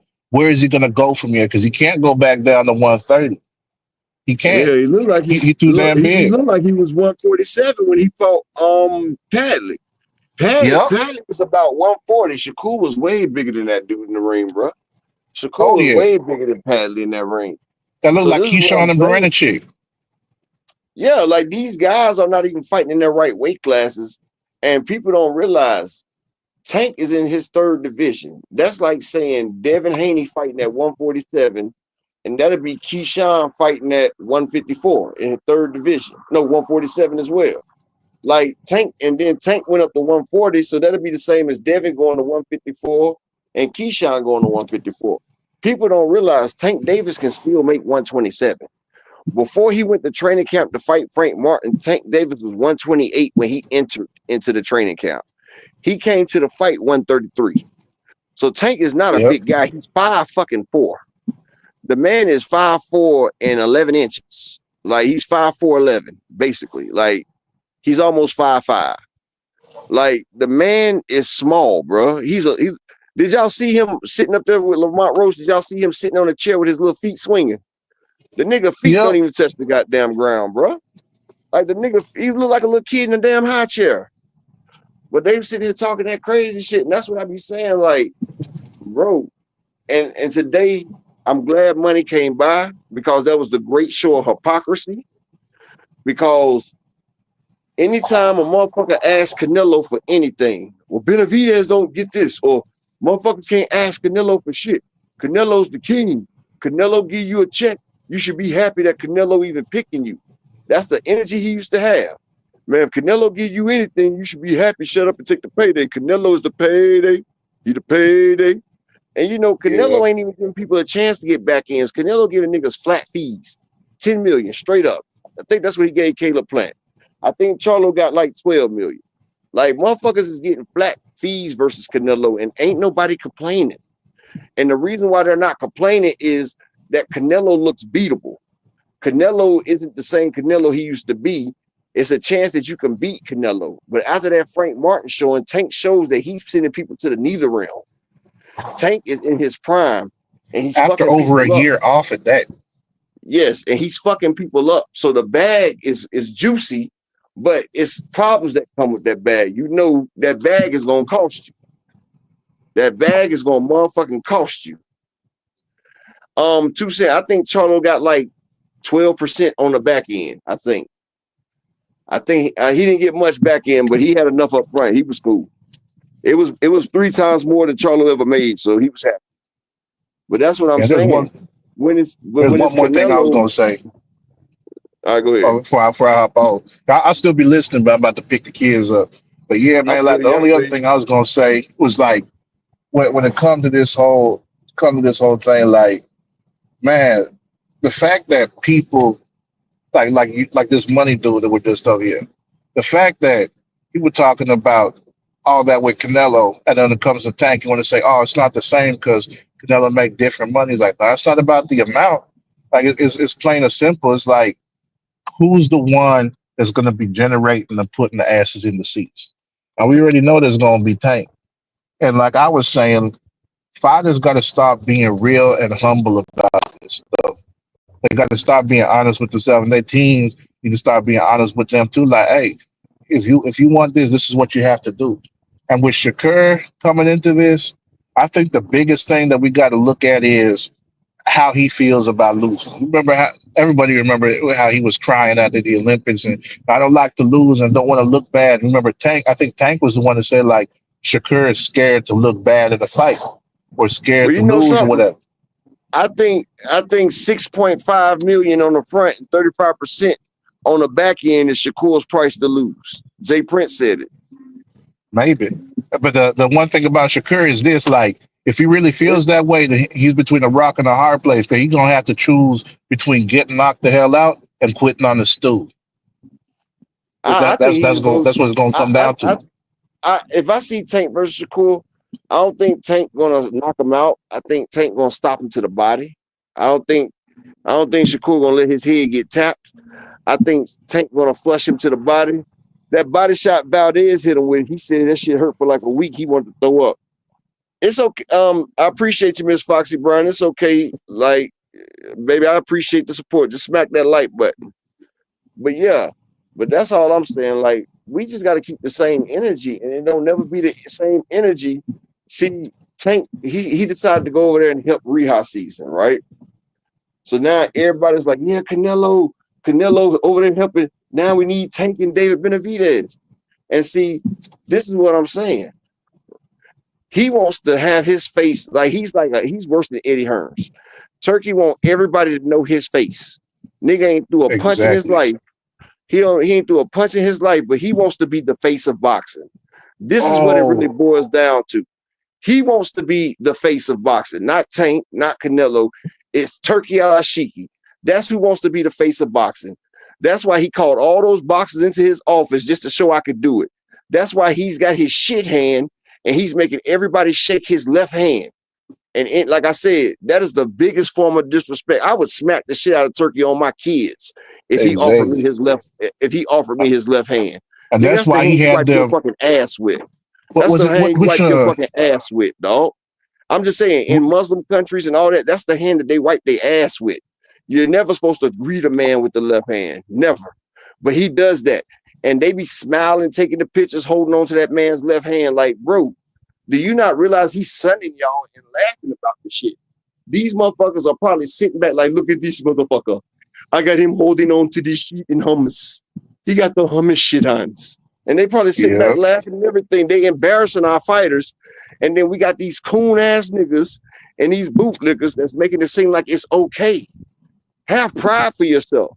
And that's why I say shout out to Tank and David Benavidez for having pride. Earl Spence wasn't going for that shit. Like, he needs y'all. It's not the other way around.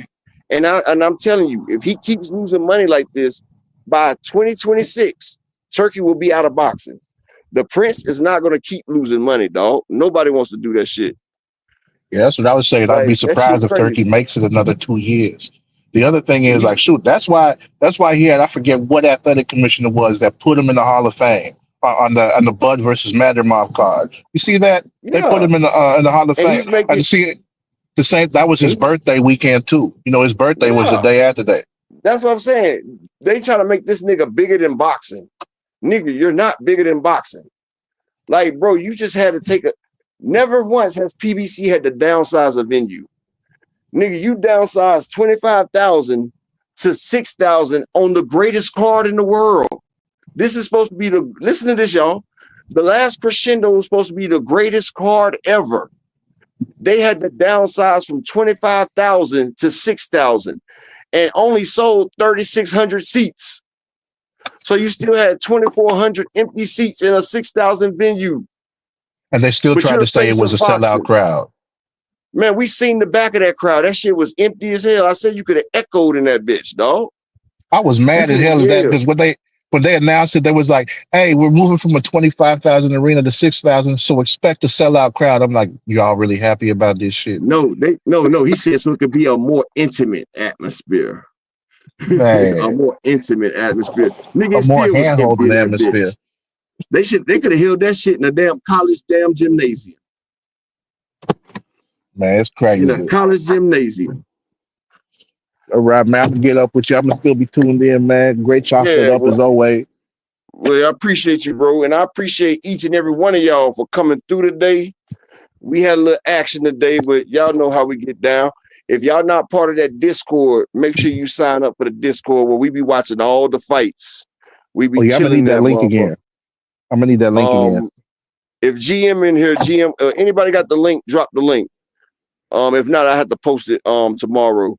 But we be in the Discord. Y'all know we be watching all the fights every weekend in that bad boy. Plus, the chat room is always open, so you can always sit there and kick it with an AMC FSG member. It's always open, and you know we be having our picks and everything on it. So, peace and blessing. Hey, Ring Dog, every day at 2:30 Eastern Standard Time, Ring Dog. Well, peace and blessings to each and every one of y'all. Oh, Akello, it's like a chat room. It's like this right here and here. Plus, they have a live chat room in there where you can talk, voice chat. It's all types of shit. Just check it out. Peace and bless to each and one of y'all, man. This Upper, and I'm out.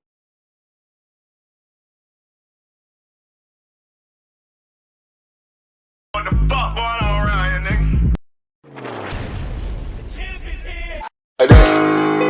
They want that smoke, bitch, I got it for 'em. They want that smoke, bitch, I got it for 'em. They want that smoke, you know I blow it. They call me Sunny Monster for a reason. I'm really tripping, leave a nigga bleeding. I get to squeezing, leave a nigga. They want that smoke, bitch, I got it for 'em. They want that smoke, bitch, I got it for 'em. They want that smoke, you know I blow it. They call me Sunny Monster for a reason. I'm really tripping, leave a nigga bleeding. I get to squeezing, leave a nigga bleeding. Raw Molly got me all up in demon mode. I'm moving like I done put clean in my nose. Trying to catch me a op, I can leave with some hoes. He standing straight up, watch I make with this pole. Would've thought he was closed, how that heat made him fold. Thought it was a game, he won't think no more. His brain's gone, nigga. It be exciting when I get to striking. Guns sound like thunder, hit you like lightning. Fight for your life, we don't do no fighting. We really hate it, nigga. We worse than savage, they calling us Vikings. Police be riding, we still be sliding. Told you we hitters, remember the time. They want that smoke, bitch, I got it for 'em. They want that smoke, bitch, I got it for 'em. They want that smoke, you know I blow it. They call me Sunny Monster